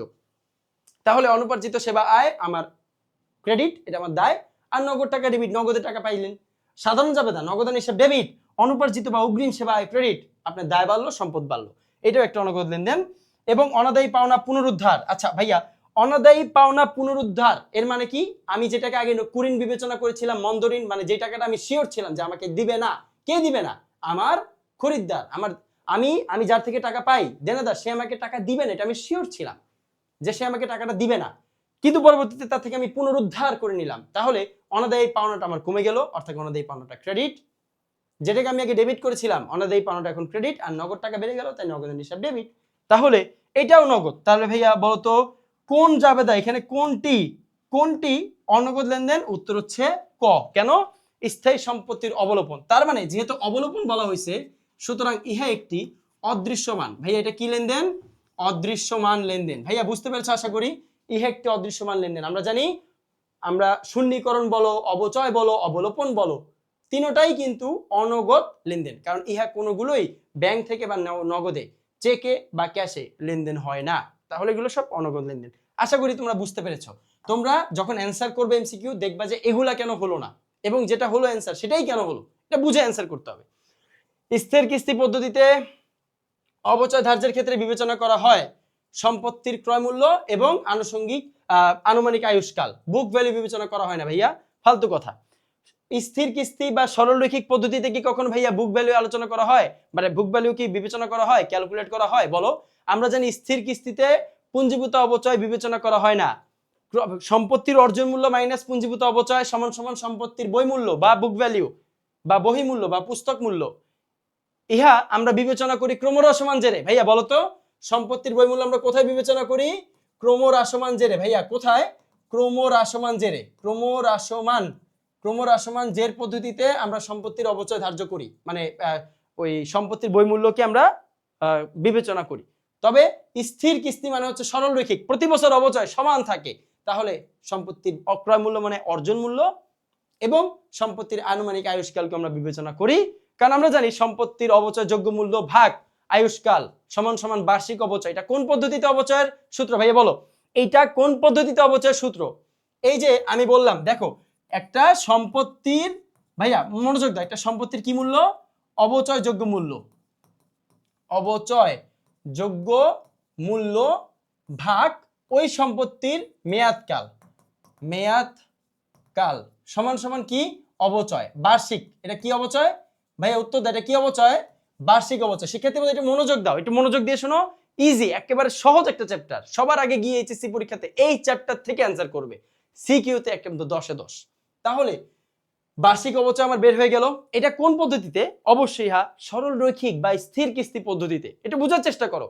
স্থির কিস্তি পদ্ধতিতে এই যে আমরা এইভাবে সূত্র দিয়ে আমরা বার্ষিক অবচয় নির্ণয় করি। তাহলে স্থির কিস্তি বা সরল রৈখিকের মধ্যে কি আমি আনুমানিক আয়ুষ্কাল বিবেচনা করছি না? করছি। নাহলে আমি ভাগ দিলাম কি দিয়ে? মেয়াদকাল বা আয়ুষ্কাল তো একই কথা। কিন্তু আমরা কি এই সূত্র ক্রমহ্রস্বমানে অ্যাপ্লাই করি? উৎপাদন এককে অ্যাপ্লাই করি? করি না। তার মানে স্থির কিস্তিতে 1 ও 3 কে বিবেচনা করা হয়। উত্তর গ। তারপর আসো, আশা করি তোমরা বুঝতে পেরেছো, ডিটেইলস বুঝো। জনাব রাকিব 21 সাল শুরুতে 1 লক্ষ টাকার একটি মেশিন ক্রয় করে। ভালো কথা। কত? 1 লক্ষ টাকার একটি মেশিন ক্রয় করে 21 সালের শুরুতে। মেশিনটি আয়ুষ্কাল 5 বছর, সরল রৈখিক। ভাইয়া কোন পদ্ধতি? সরল রৈখিক। আচ্ছা মনে রেখো, সরল রৈখিক পদ্ধতিতে অবচয় ধার্য করে। 23 সালের শেষে মেশিনটি 50,000 টাকায় বিক্রয় করা হলে লাভ বা মুনাফা কত? মানে লাভ বা ক্ষতি কত? আচ্ছা তাহলে 1 লক্ষ টাকা 21 সাল শুরুতে মানে কি? জানুয়ারি 1 তারিখ। সুতরাং 1 লাখ টাকার মেশিন 5 বছর ধরা হয়েছে, সরল রৈখিক। তাহলে আমাকে আগে বের করতে হবে যে বার্ষিক অবচয় কত। আমরা জানি সরল রৈখিক পদ্ধতিতে 100% ভাগ মেয়াদ, মেয়াদকাল কত? 5 বছর। এইটা দিয়ে আমরা অবচয়ের হার নির্ণয় করি। তাহলে অবচয়ের হারটা কয় পার্সেন্ট হয়েছে ভাইয়া বলো? 20%। কয় পার্সেন্ট? 20% হলো। তাহলে 1 লক্ষ টাকার এটার উপর কি কোনো আমার এই 1 লক্ষ টাকার উপর কি কোনো ভগ্নাবশেষ মূল্য দেওয়া আছে যে আমি মাইনাস করব? দেখো কোথাও ভগ্নাবশেষ মূল্য দেওয়া নেই। তাহলে 1 লক্ষ টাকার উপর আমি কি করব? 20% ধরবো, যেটা রেজাল্ট হচ্ছে 20,000 টাকা। এই 20,000 টাকাকে ভাই আমি বলবো বার্ষিক অবচয়। তাহলে 2021 সালে 20,000 কত? 20,000। 2022 সালেও ভাইয়া কত? 20,000। কারণ কেন 20,000? 22 সালেও ভাইয়া কেন 20,000? সরল রৈখিক পদ্ধতিতে প্রতি বছর অবচয়ের পরিমাণ সমান সমান সমান থাকে। ভাইয়া মনোযোগ দাও। 2023 সালে 23 সালে বিক্রি করেছে কবে? শেষে। তার মানে ডিসেম্বর 31। শেষে মানে কি? ডিসেম্বর 31। শুরুতে মানে কি? জানুয়ারি 1 তারিখ। মাঝামাঝি মানে কি? জুন মাসের 30 অথবা জুলাই মাসের 1 তারিখ। এটা বুঝতে হবে। তাহলে 23 সালে আমার অবচয় 20,000। ভাইয়া টোটাল পুঞ্জীভূত অবচয় কত হয়েছে? 3-20-60। আমার সম্পত্তির দাম কত? 1 লাখ। ভাইয়া আমাকে উত্তর দাও, 1 লক্ষ টাকা থেকে আমি পুস্তক মূল্য না বের করলে কি লাভ বা ক্ষতি বের করতে পারবো? তোমাদের কাছে শিক্ষার্থী বন্ধুরা, তোমাদের কাছে আমার প্রশ্ন, পুস্তক মূল্য বের করা ছাড়া লাভ বা ক্ষতি নির্ণয় করা যায় না। তাহলে 1 লক্ষ টাকা মাইনাস কত ভাইয়া? 60,000 টাকা। রেজাল্ট কত হলো? 40,000। আমার পুস্তক মূল্য হচ্ছে 40,000 টাকা, কিন্তু ওই মেশিন আমি সেল করেছি 50,000 টাকা। আমার বিক্রয় মূল্য যদি পুস্তক মূল্য থেকে এই যে 40, এটার নাম কি? Book value. আমার যদি বিক্রয় মূল্যটা বুক ভ্যালু থেকে বেশি হয়ে যায়, বুক ভ্যালু থেকে যদি বিক্রয় মূল্য বেশি হয়, যতটুকু টাকা বেশি হবে ওইটা আমার মুনাফা। সম্পত্তি বা মেশিন বিক্রয়জনিত লাভ বা মুনাফা কত? 50,000 টাকা মাইনাস 40। 50,000 মাইনাস কত? Book value 40। আশা করি তোমরা বুঝতে পেরেছো। তাই মুনাফা হবে 10,000 টাকা, অর্থাৎ গোয়া নম্বরটাই সঠিক। এইভাবে অঙ্কগুলো খুব দ্রুত করতে হবে ভাই, একটু দ্রুত করতে হবে। দ্রুত করে এইভাবে ম্যাথগুলো অ্যান্সার করতে হবে। তাহলে উত্তর হলো কত? মুনাফা 10,000। আসো তারপরে বলা হয়েছে জুবায়ের ট্রেডার্স, মনোযোগ দাও। জুবায়ের ট্রেডার্স একটি মেশিনের আয়ুষ্কাল 10 বছর, বার্ষিক অবচয় দেওয়া আছে 20,000 টাকা। ভগ্নাংশ মূল্য 25,000 টাকা হলে মেশিনের ক্রয় মূল্য কত? আচ্ছা এটা তো একেবারে সহজ একটা হিসাব, যে আমার এখানে মেশিনের ক্রয় মূল্য চাওয়া হয়েছে। মেশিনের কি চাওয়া হয়েছে? ক্রয় মূল্য চাওয়া হয়েছে। তাহলে আমরা ক্রয় মূল্য মানে কি? অর্জন মূল্য। আমরা জানতাম যে অর্জন মূল্য থেকে আমি ভগ্নাবশেষ মূল্য বাদ দেই। অর্জন মূল্য থেকে আমি ভগ্নাংশ মূল্য কি দেই? বাদ দেই। কখন বাদ দেই? যখন আমি অবচয় বের করি বা অবচয় যোগ্য মূল্য বের করি, সেটাকে আমি আবার 10 দিয়ে ভাগ দেই। এই তো। আচ্ছা একটু একটু একটু ক্রিটিক্যাল একটু বোঝার চেষ্টা করো। আমি তো এইভাবেই বের করি নাকি? যদি আমাদের কখনো ক্রয় মূল্য বের করতে বলা হয়, যদি ক্রয় মূল্য কখনো বের করতে বলা হয়, তাহলে সব সময় মনে রাখবে যতটুকু বছর তুমি অবচয় বের করেছো, কয় বছর? আয়ুষ্কাল 10 বছর। আর ভগ্নাংশ মূল্য কত? 25,000। এই যে 25,000 টাকা, খেয়াল করো, এই যে 25,000 টাকা, এর সাথে তুমি কি করবে? প্লাস দিয়ে দিবে যতটুকু টাকা ব্যবহার করেছো। ব্যবহার মানে কি? অবচয়, অর্থাৎ পুঞ্জীভূত অবচয়, অর্থাৎ যেটা কন্ট্রো সম্পদ, যেটা তুমি 10 বছর প্রতি বছর কত করে ব্যবহার করেছো? 20,000 করে। তাহলে 20,000 করে আমি 10টি বছর একটা সম্পদ, আমি 10টি বছর, ভাইয়া কয় বছর? 10 বছর আমি 20,000 টাকা করে, 20,000 টাকা করে, ভাই মনোযোগ দাও, 20,000 টাকা করে 10 বছর আমি অবচয় ধার্য করেছি, 10 বছর ব্যবহার করেছি। অর্থাৎ 20,000 গুণ 10 কত হয় ভাইয়া বলো 2 লক্ষ টাকা। আর দাম কত 25,000 টাকা, দুইটা প্লাস করলে কত হয়ে গেল 2,25,000 টাকা। তার মানে আমার এই জায়গার মধ্যে সম্পত্তি যে ক্রয় মূল্য সেটা কত 2,25,000 টাকা। সূত্র কি ভাইয়া? সূত্র হচ্ছে ওই সম্পত্তির বার্ষিক অবচয় যেটা দেওয়া আছে, বার্ষিক অবচয়ের সাথে 10 বছর গুণ দিতে হবে, তার সাথে যোগ করতে হবে কি ভগ্নাবশেষ মূল্য, অর্থাৎ ভগ্নাবশেষ মূল্য প্লাস পুঞ্জীভূত অবচয়, সকল পুঞ্জীভূত অবচয় যোগ করে দিবা। আসলে আমরা একটু চেক করি, একটু ভেরিফাই করি আমরা জানার জন্য। 2,25,000 টাকা সম্পত্তির ক্রয় মূল্য বা অর্জন মূল্য মাইনাস ভাইয়া কত, মাইনাস হচ্ছে আমাদের এই জায়গায় ভগ্নাবশেষ মূল্য কত 25,000 টাকা, ভাগ ভাইয়া কত, ভাইয়া ভাগ হচ্ছে 10 বছর আয়ুষ্কাল দিয়ে আমরা ভাগ দেই। এটা সরলরৈখিক পদ্ধতিতে অবচয়ের সূত্র, এটা আমরা জানি। তাহলে আমাদের অবচয় কত হচ্ছে 2,25,000 মাইনাস 25, অ্যান্সার 2 লাখ। 2 লাখকে 10 দিয়ে ভাগ দিলে অ্যান্সার কত হয় বার্ষিক অবচয় 20,000। এই দেখো বার্ষিক অবচয় 20,000। আশা করি তোমরা বুঝতে পেরেছো। উত্তর খ 2,25,000 টাকা ক্রয় মূল্য। আমরা ভেরিফাই করার দরকার নাই, জাস্ট তোমাদেরকে বোঝানোর জন্য যে কিভাবে বের হলো বা আসলে ঠিক হলো কিনা দেখো। আমরা ভেরিফাই আমরা একটু চেক করার জন্য আমি অঙ্কটা লাস্টে দেখাইলাম, তোমাদের এটা চেক করার দরকার নেই। তোমরা সূত্র লিখে দিবে যে ভগ্নাবশেষ মূল্য ভাইয়া কি ভগ্নাবশেষ মূল্যর সাথে যোগ করে দিবেন, কি যোগ করে দিবেন টোটাল পুঞ্জীভূত অবচয় মানে মোট অবচয়। মোট অবচয় মানে কি 10 বছর ব্যবহার করলে 10 বছর এবং বার্ষিক অবচয় 20,000 হলে 20,000 দিয়ে গুণ। বার্ষিক অবচয় আমার 5,000, আমি ব্যবহার করেছি 6 বছর, তাহলে 6 বছর গুণ 5,000। এই ভ্যালুটা যোগ হবে কার সাথে ওই ভগ্নাবশেষ মূল্য যা অঙ্কে দেওয়া থাকবে তার সাথে। এইভাবে আমরা সম্পত্তির অর্জন মূল্য বা ক্রয় মূল্য বের করতে পারি। আশা করি তোমরা বুঝতে পেরেছো। এইটা হচ্ছে আমাদের 81 নম্বর প্রশ্ন যা ঢাকা বোর্ড 24-এ এসেছিল। তারপর একটা খেয়াল করো ভাইয়া, একটি আচ্ছা এখানে একটা সুন্দর ইন্টারেস্টিং কোশ্চেন। 31শে ডিসেম্বর 2023 সালে মেশিন হিসাব দেওয়া আছে 5 লক্ষ টাকা। কত 5 লাখ। আমরা জানি মেশিন হিসাব কিন্তু ভাইয়া 5 লাখই, অর্থাৎ যেই দিনই ক্রয় করা হোক এটা মেশিন হিসাব 5 লাখই। অর্জন মূল্য সব সময় যে কোনো জায়গায় মেশিনের অর্জন মূল্য লিখতে হয়। এটা আমরা কোন নীতি অনুযায়ী হিসাব বিজ্ঞানের ঐতিহাসিক ক্রয় মূল্য নীতি অনুযায়ী যে কোনো স্থায়ী সম্পদের অর্জন মূল্যে শো করতে হয়। তাহলে এই মেশিনটি 1 জানুয়ারি 2021 তারিখে ক্রয় করা হয়েছিল। 1 জানুয়ারি 21, তার মানে 21 সাল ব্যবহার করা হয়েছে, 22 সাল ব্যবহার করা হয়েছে, এখন এসে 23 সালেও ব্যবহার করা হয়েছে। তার মানে এটা তো 23 সালের খতিয়ান নাকি? এটা কত সালের রেওয়া মিল বা খতিয়ান? এটা 23 সালের রেওয়া মিল। তাহলে 23 সালের এই টোটাল 1 2 3 বছর একটা সম্পত্তি ব্যবহার করা হয়েছে। এখন প্রথম 2 বছরের ব্যবহারটা হচ্ছে 95,000 টাকা, এটা এখানে দেওয়া আছে। পুঞ্জীভূত অবচয় ক্রেডিট পাশের উদ্ধৃত 95, তার মানে 21 সাল ও 22 সাল মিলে 95,000 টাকা ব্যবহার করা হয়েছে। তাহলে ভাই আমাকে বলো, যদি সম্পত্তি বলা আছে 10 বছর আয়ুষ্কাল, 10 বছর আয়ুষ্কাল শেষে ভগ্নাবশেষ মূল্য 20,000 টাকা, যা ক্রমহ্রাসমান জের পদ্ধতিতে অবচয় ধার্য করা হয়। স্পষ্ট সবার আগে মাথায় ঢুকাবা ক্রমহ্রাসমান, তো তাহলে ভগ্নাবশেষের কোনো কাজ নাই। ক্রমহ্রাসমানে ভগ্নাবশেষ বা আয়ুষ্কাল শেষে যেই বিক্রয় মূল্য বা নগদ প্রাপ্তি সেটার কোনো কাজ এখানে নেই, জিরো, সেটার কোনো কাজ নাই। ওইটা দেওয়া থাক আর না থাক ওটা কাটা। তাহলে ভাইয়া ক্রমহ্রাসমান জের পদ্ধতিতে আমি কি করব এখন? আমাকে বলা হয়েছে 82 নম্বর প্রশ্ন, এই উদ্দীপক থেকে 82 নম্বর প্রশ্ন, মেশিনটির প্রথম বছর অবচয় কত? প্রথম বছর মানে কি ভাইয়া 21 সাল। 21 সালের অবচয় কত সেটা আমাকে বের করতে বলা হয়েছে। একদম সহজ, ক্রমহ্রাসমান জের 10% অবচয় হার দেওয়া আছে। তাহলে প্রথম বছর কত, অ্যামাউন্টটা কত ভাইয়া বলো তো? 5 লাখ টাকা। মেশিনের দাম 5 লাখ গুণ প্রথম বছর তো 10% ধরবো, কারণ প্রথম বছর তার কোনো বই মূল্য নির্ণয় করার প্রয়োজন নেই। তাহলে 5 লাখের 10% কত ভাইয়া?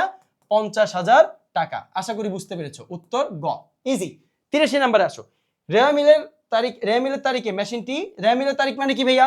আচ্ছা রেওয়া মিলের তারিখ মানে কি? 31শে ডিসেম্বর 2023 সালে যদি মেশিনটি 5,50,000 টাকায় সেল করা হয়, বিক্রয় করা হয়, মেশিন বিক্রিত মুনাফা কত বা ক্ষতি কত? এনে মুনাফা হবে, তারা বলছে মুনাফা কত। আসো আমরা একটু বুঝি। আমি 2021 সালে, ভাইয়া কত সালে মনোযোগ দাও ভাইয়া, একটু ফোকাস করো, সহজ হয়ে যাবে জিনিসটা। 2021 সালে আমি ব্যবহার করেছি কত? 50,000 টাকা। 2022 সালে আমি ব্যবহার করেছি কত? 45,000 টাকা। হ্যাঁ ভাইয়া কেমনে বুঝলেন 2022 সালে কেমনে 45 হলো? আমরা জানি ক্রমহ্রাসমান জের পদ্ধতিতে প্রতি বছর অবচয় মানে বই মূল্যটা বের করা লাগে। তাহলে প্রথম বছর 50,000 টাকা বের করার ফলে আমার বই মূল্যটা কত? 5 লাখ টাকা মাইনাস 50,000, তাহলে ভাইয়া কত হবে? 4,50,000 টাকা, যার উপর আবারও কয় পার্সেন্ট? 10%। এই পদ্ধতিটা কখন এই পদ্ধতিতে ব্যবহার করব? ক্রমহ্রাসমান জের বা পুস্তক মূল্য হ্রাস পদ্ধতিতে। তাইলে ক্রমরা সমান জেরে আমি 10% গুণ করলে হলো 45, তাহলে আমি 35,000 দিয়ে দিলাম 2022 সালে। এবার আসো 2023 সালে আমি কত দিব? 2023 সালে ভাই আমি কি করবো জানো, এই যে 5 লাখ টাকা এখান থেকে আমি টোটাল কয়টা বছর বাদ দিব বলো তো? দুইটা, 50,000 টাকা আর 45,000 টাকা, এই যে যেটা বের করেছি 50-45 মিলে কত হয়? 95,000 টাকা। মাইনাস করো ভাইয়া, কত হয়েছে? 4,05,000 টাকা।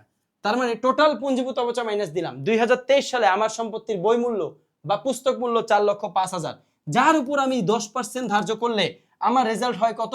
40,500 টাকা। 40,500 টাকা। তাহলে ভাই আমাকে উত্তর দাও যে আমার টোটাল 2023 সাল শেষে পুস্তক মূল্য কত, এটা আমাকে বলো। 5 লাখ টাকা, কত? 5 লাখ টাকা মাইনাস 95 আর 40,500, টোটাল অবচয় কত? যোগ করো। 95 ধরলাম 90, 90 আর 40 1,30,000, 1,35,500। যদি তোমরা ক্যালকুলেটর হিসাব করো 1,35,500। তাহলে ভাই আমার এখানে তাহলে আমার রেজাল্টটা কত হলো? মাইনাস করলে রেজাল্টটা হয় আমার 3,64,500। কত? 3,64,000। ভাইয়া খেয়াল করো, 3,64,000, 3,64,000, 3,64,500। এখন আমার সম্পত্তির বই মূল্য 3,64,500, আমি সেই সম্পত্তি বিক্রয় করেছি 5,50,000। তাহলে কত টাকা বেশি? বিক্রয় মূল্য তো অনেক বেশি, তাহলে অবশ্যই মুনাফা হয়েছে। কত টাকা মুনাফা হয়েছে? আসো আমরা একটু ক্যালকুলেট করি। 5,50,000 থেকে 3,64,500 মাইনাস দাও, তাহলে কত হবে? ধরলাম 4 লাখ, তাহলে 1,50,000 আর এদিকে রয়েছে 35,500, তাহলে 1,85,500 হয়। সুতরাং উত্তর ঘ। তোমরা ক্যালকুলেটর হিসাব করে নিও। কি হিসাব করবো ভাইয়া? 5,50,000 টাকা বিক্রয় মূল্য মাইনাস সম্পত্তির বই মূল্য কত? 3,64,500। তাহলে আমার রেজাল্ট কত ভাইয়া বলো তো? 1,85,500। একেবারে ক্রিস্টাল ক্লিয়ার, ইজি। আসো আমরা এর পরেরটাতে যাই, আমাদের পরবর্তী সরঞ্জামের বার্ষিক অবচয়। আচ্ছা, সরঞ্জামের বার্ষিক অবচয় পরিমাণটা কত? সরঞ্জামের বার্ষিক অবচয় বলতে এইখানে এই যে এই জায়গার মধ্যে দেওয়া আছে,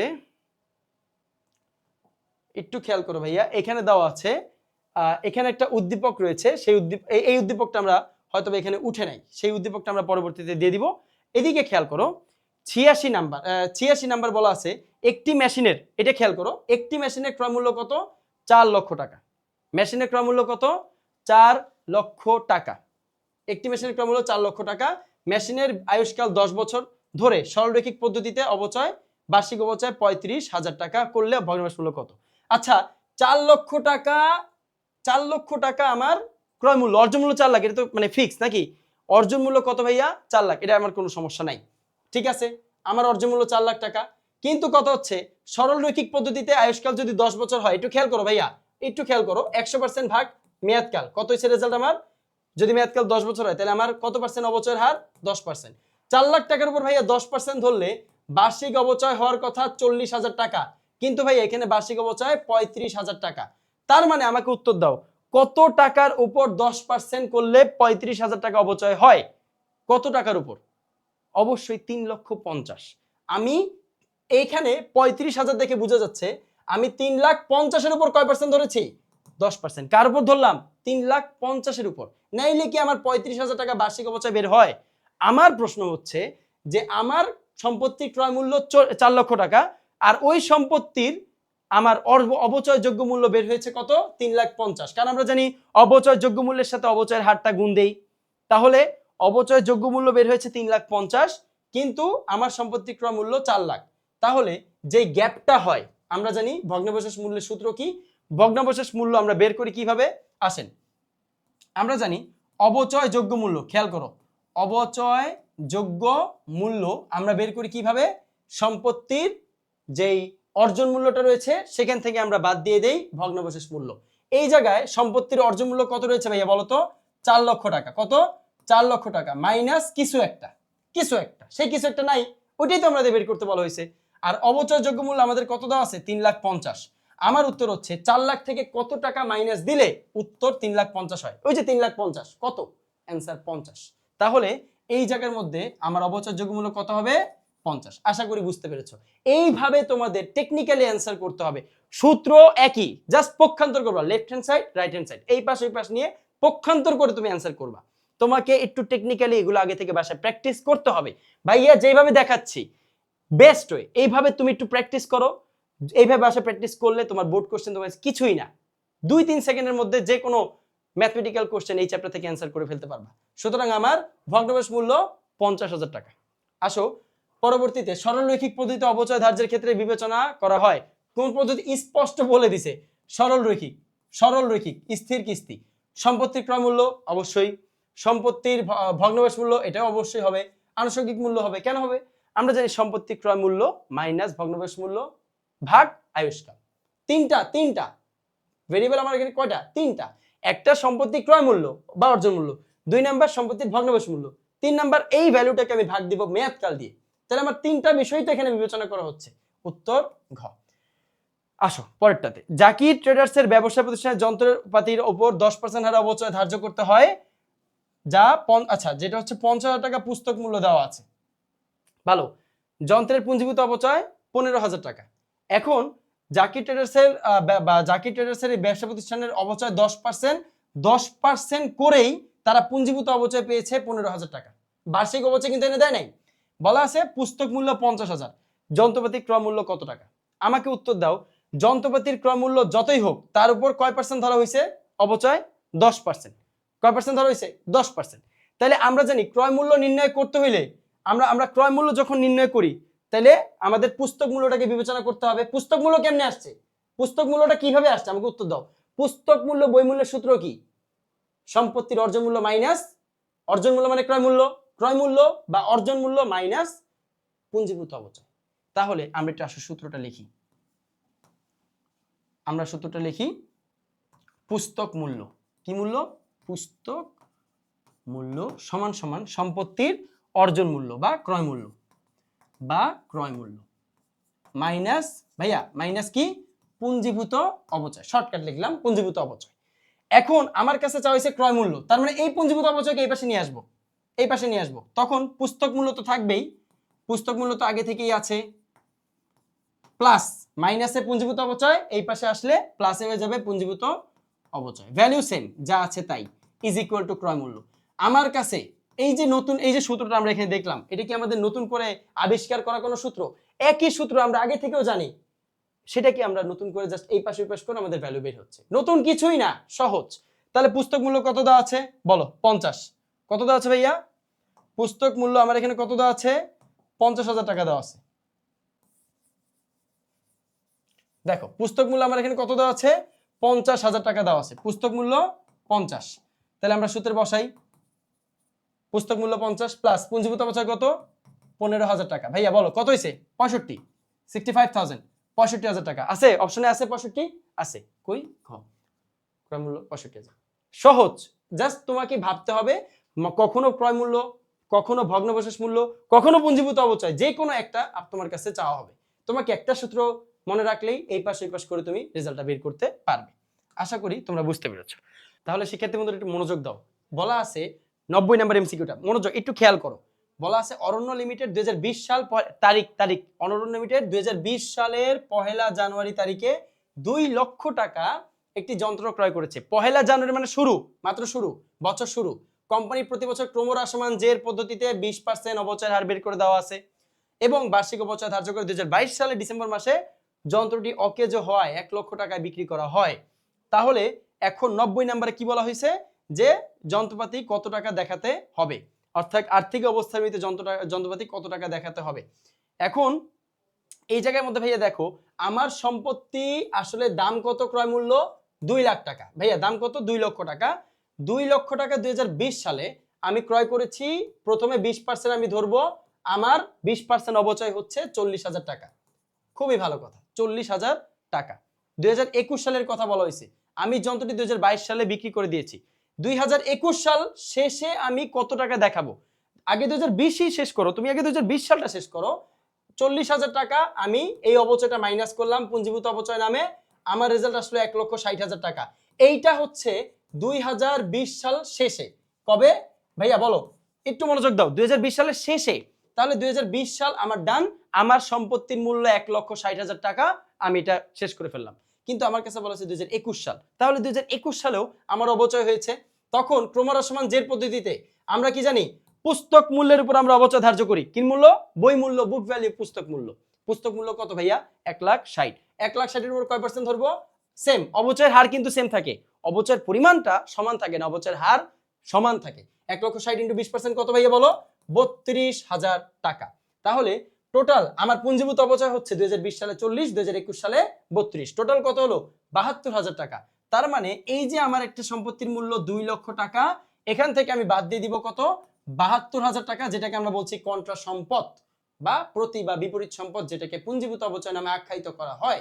তাহলে 2 লক্ষ টাকা মাইনাস 72,000 সমান সমান অ্যান্সার কত ভাইয়া? 1,28,000 টাকা। 2021 সাল 31শে ডিসেম্বর তারিখে আমার ভ্যালু কত? 1,28,000। খতে হয়ে গেল 2021 সাল।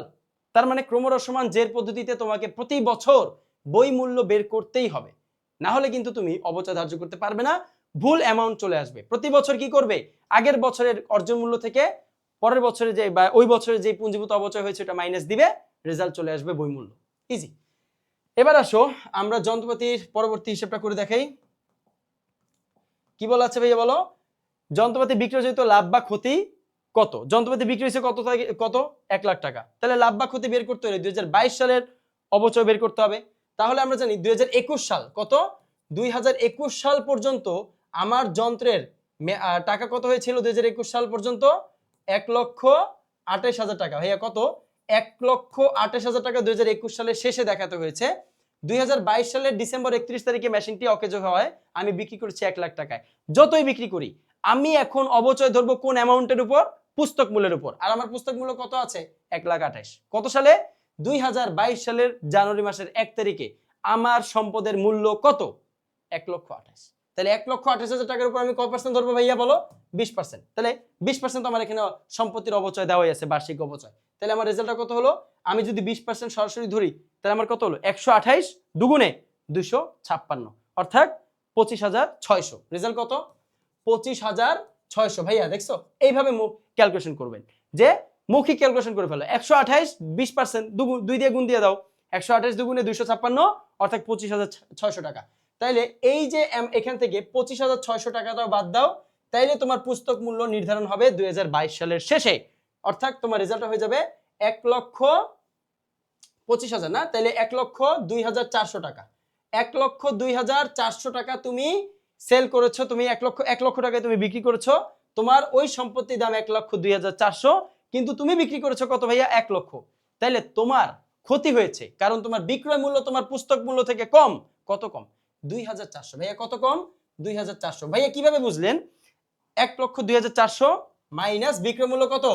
1 লাখ টাকা is equal to result 1 lakh, শুধুমাত্র 2,400। এটা আমার বিক্রয়জাত লাভ না, ক্ষতি, কারণ বিক্রয় মূল্য কম, পুস্তক মূল্য বেশি। আমরা জানি বিক্রয় মূল্য কম, পুস্তক মূল্য বেশি হলে ক্ষতি হয়, আবার বিক্রয় মূল্য বেশি, পুস্তক মূল্য কম হলে লাভ হয়। তাহলে এই জায়গায় 2,400 টাকা কি হয়েছে? 2,400 টাকা ক্ষতি। এই যে অ্যান্সার গ, 2,400 টাকার ক্ষতি। সহজ না ভাইয়া? বলা আছে 2023 সালের 1 জানুয়ারি তারিখে সালাম এন্টারপ্রাইজ 60,000 টাকা একটি মেশিন ক্রয় করে, যার আনুমানিক জীবনকাল 10 বছর এবং ভগ্নাংশ মূল্য 10,000 টাকা। প্রশ্নটা হচ্ছে 31 ডিসেম্বর 2023 সালে অবচয়ের পরিমাণ কত হবে যদি সরল রৈখিক বা স্থির কিস্তি পদ্ধতি ধার্য করা হয়? আসো, 60,000 টাকা যার ভগ্নাংশ মূল্য 10,000। আমরা জানি সরল রৈখিক পদ্ধতিতে আমরা অবচয়যোগ্য মূল্য বের করি 60,000 মাইনাস ভগ্নাংশের মূল্য। এই সূত্রটা দিলেই আমাদের অবচয়যোগ্য মূল্য হয়ে যায় 50,000 টাকা। 50,000 টাকাকে যদি আমি তার জীবনকাল, অর্থাৎ 10 বছর দেওয়া আছে জীবনকাল, 50,000কে যদি আমি মেয়াদ দিয়ে ভাগ করি তাহলে আমার রেজাল্ট হবে বার্ষিক অবচয় হবে 5,000 টাকা। তাহলে 2023 সাল 31 ডিসেম্বর অর্থাৎ বছর শেষে বার্ষিক অবচয় 5,000 টাকা। সহজ না ভাইয়া? ইজি। এটা মনোযোগ দাও ভাইয়া, সহজ। 31 ডিসেম্বর 2024 তারিখে অবচয়ের পরিমাণটা কত যদি বলা হয় ক্রমহ্রাসমান জের? তার মানে দেখো ভাইয়া, আগের সেটে মনোযোগ দিয়ে শোনো। বলা আছে 2023 সালে আমরা সরল রৈখিকে 5,000 পাইছি, এখন আমাকে বলা আছে ক্রমহ্রাসমানে যাইতে। তাইলে আমার সম্পত্তির মূল্য 60,000 টাকা, ক্রমহ্রাসমানে গেলে আমরা জানি অবচয় এই ভগ্নাবশেষ মূল্যর কোনো কাজ নেই। তাহলে আমরা কাকে ক্যালকুলেট করব এখন? 60,000, কারণ ক্রমহ্রাসমান জের। এখন ক্রমহ্রাসমান জের পদ্ধতিতে আমাদের অবচয়ের হার বের করতে হয় না? 10 বছর। আসো আমরা একটু হার বের করি। অবচয়ের হার কয় পার্সেন্ট ভাইয়া? 100% ভাগ আয়ু, আয়ুষ্কাল ভাগ আয়ুষ্কাল গুণ 2। 100% আয়ুষ্কাল কত? 10 বছর গুণ 2 অর্থাৎ 20% বার্ষিক অবচয়। ভাইয়া কত পার্সেন্ট? 20% বার্ষিক অবচয়। কয় টাকার উপর? 60,000। কারণ 10,000 তো ছিল ভগ্নাবশেষ মূল্য, আর সেটা সরলরৈখিকে ক্যালকুলেশন করা হয়, এটা তো সরলরৈখিক না। এখানে বলা আছে কি? ক্রমহ্রাসমান। এই বিষয়গুলো মাথায় রাখলেই তোমার ফুল মার্কস। তাহলে 20% আমরা ধরলাম, আর অ্যামাউন্ট ছিল কত ভাইয়া বলো তো? 60,000 টাকা। এটার উপর কয় পার্সেন্ট ধরবো? 20%। তাহলে আমার রেজাল্ট কত হবে? 20% যদি আমরা ধরি তাহলে আমার রেজাল্ট কত হবে? 6 দুগুণে 12 অর্থাৎ 12,000 টাকা। এই 12,000 টাকাও আমাদের মাইনাস দিতে হবে। 2023 সালে অবচয় 12,000 টাকা, মাইনাস দিলে আমার হয়ে গেল কত? কত হলো? 48,000 টাকা। অর্থাৎ 2024 সালের শুরুতে আমার মেশিনের পুস্তক মূল্য, আমরা জানি সরলরৈখিক পদ্ধতি মানেই ভাইয়া কি হবে? পুস্তক মূল্য। ক্রমহ্রাসমান জের পদ্ধতি মানেই আমরা পুস্তক মূল্য বের করি, আর সরলরৈখিকে পুস্তক মূল্য বের করতে হয় না। তাহলে 48,000 এর সাথে আবারও 20%, তাহলে কত হলো? 48 দুগুণে 96 অর্থাৎ 9,600। 9,600 টাকাও যদি আমি মাইনাস দেই তাহলে আমার অর্জন মূল্য 2024 সালের শেষে 9,600 টাকাও মাইনাস দিতে হবে। তাহলে আমার অর্জন মূল্য কত? এই পুস্তক মূল্যটা কত দাঁড়াচ্ছে ভাইয়া বলো তো? 1,600 যদি আরো মাইনাস দিই তাহলে ওখানে হচ্ছে 38,400। তাহলে আমার রেজাল্ট কত? 38,400 টাকা। 2024 সাল কত? 2024 সালের শেষে 38,400 টাকা আমার সম্পত্তির দাম। আমার এখানে চাওয়া হয়েছে সম্পত্তির অবচয়ের পরিমাণ কত হবে, যদি সেটা 2024 সালে অবচয়ের পরিমাণটা কত হবে। এখানে 2024 সালে আমরা দেখতে পাচ্ছি ভাইয়া 2024 সালে আমাদের অবচয়ের পরিমাণটা হবে তোমার 9,600 টাকা। এখানে কোথাও 9,600 নেই, অর্থাৎ এখানে যেটাই দাগাবে তোমাদের উত্তর ঠিক, এখানে যেটাই দাগাও তোমার উত্তর ঠিক, কারণ অপশনটাই ভুল। এখানে ক ঠিক না, 10,000ও ঠিক না, 14,000ও ঠিক না, 5,400 ঠিক না, 6,000ও ঠিক না। কারণ আমাদের প্রথম বছরের অবচয় ছিল 12,000, মাইনাস দেওয়ার পরে হলো 48,000, তারপরে আবার পরের বছরের পুস্তক মূল্যের উপর 20% ধরলাম 9,600। তাহলে 2024 সালে ভাইয়া এই যে 9,600 বের করেছেন, এটা কত সালের অবচয়? 2024 সালের অবচয়ের পরিমাণ 9,600, কিন্তু এখানে একটা অপশনেও 9,600 টাকা নেই। তাই তুমি যেটাই দাগাও তোমার ওইটাই অ্যান্সার হবে। তারপরেও ভাইয়ার পরামর্শ হচ্ছে ক্লোজ অ্যান্সার। তোমার 9,600 টাকা অ্যাকুরেট অ্যান্সার 9,600, বাট 9,600 ক্লোজ কে আছে? 10,000, তাহলে সেটা দাগিয়ে দিবে, সেটা তুমি দাগিয়ে দিবে ক্লোজ যেটা।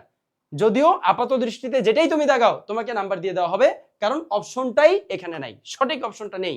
এটাও কিন্তু ভাইয়া বোর্ড কোশ্চেন, এগুলো সব বোর্ড কোশ্চেন। দিনাজপুর বোর্ড 24, এটা কত বোর্ডের কোশ্চেন? দিনাজপুর 24। তুমি যেটাই দাগাও অ্যান্সার ঠিক, তবে ক্লোজ যেটা তোমার সঠিক উত্তরের কাছাকাছি যেটা তুমি সেটা দাগাবে। আশা করি ব্যাপারটা তোমাদের কাছে স্পষ্ট। আসো, তারপরে বলা আছে মেসার সোমা ট্রেডার্স 21 সালের 1 জানুয়ারি তারিখে 15,75,000 টাকা 15% ভ্যাট সহ। এইখানেই তো সমস্যা। এই জায়গাতে দেখো ট্রিকটা কোন জায়গায়?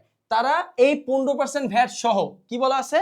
15% ভ্যাট সহ 15,75,000। আমরা জানি যদি 15% ভ্যাট সহ বলা না থাকতো, আমরা অর্জন মূল্যের উপর 15% গুণ করে 15% বের করে আমরা যা হয়, যেই ভ্যালুটা হয় সেটাও আমরা যোগ করতাম।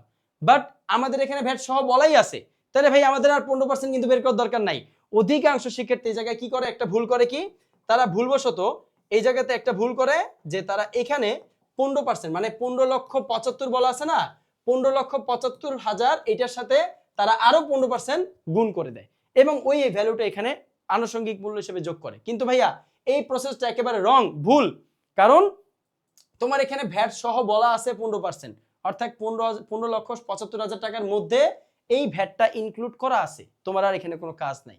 ইনক্লুড করা না থাকলে তুমি ইনক্লুড করতা, অন্তর্ভুক্ত করা না থাকলে তুমি অন্তর্ভুক্ত করবা। কিন্তু যেখানে অলরেডি ভ্যাট সহ বলে দেওয়া আছে স্থায়ী সম্পদের আনুষঙ্গিক খরচ হিসেবে ভ্যাট অন্তর্ভুক্ত করে দেওয়া আছে, তাই তোমার এখানে কাজটা নেই। এবার আসো, আশা করি তোমরা বুঝতে পেরেছো যে ভ্যাটের কাজটা কেন আমরা এখানে করছি না।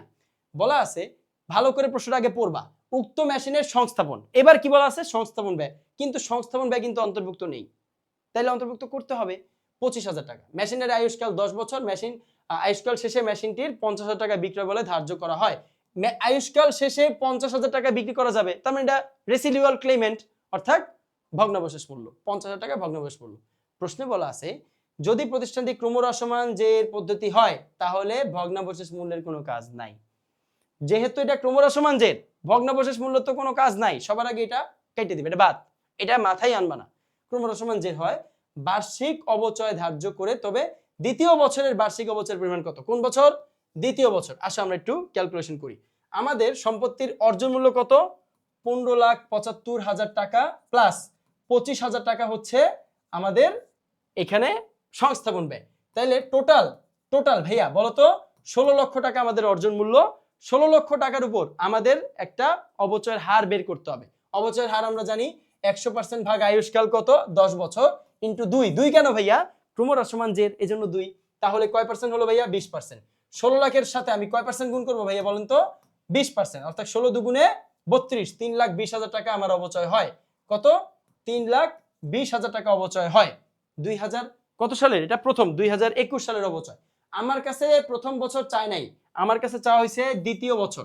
অর্থাৎ প্রথম বছরের অবচয় বাদ দেওয়ার পরে তুমি পুস্তক মূল্য বের করবে। পুস্তক মূল্যের সাথে আবারও 20% দিয়ে যেটা হয় সেটাই দ্বিতীয় বছরের অবচয়।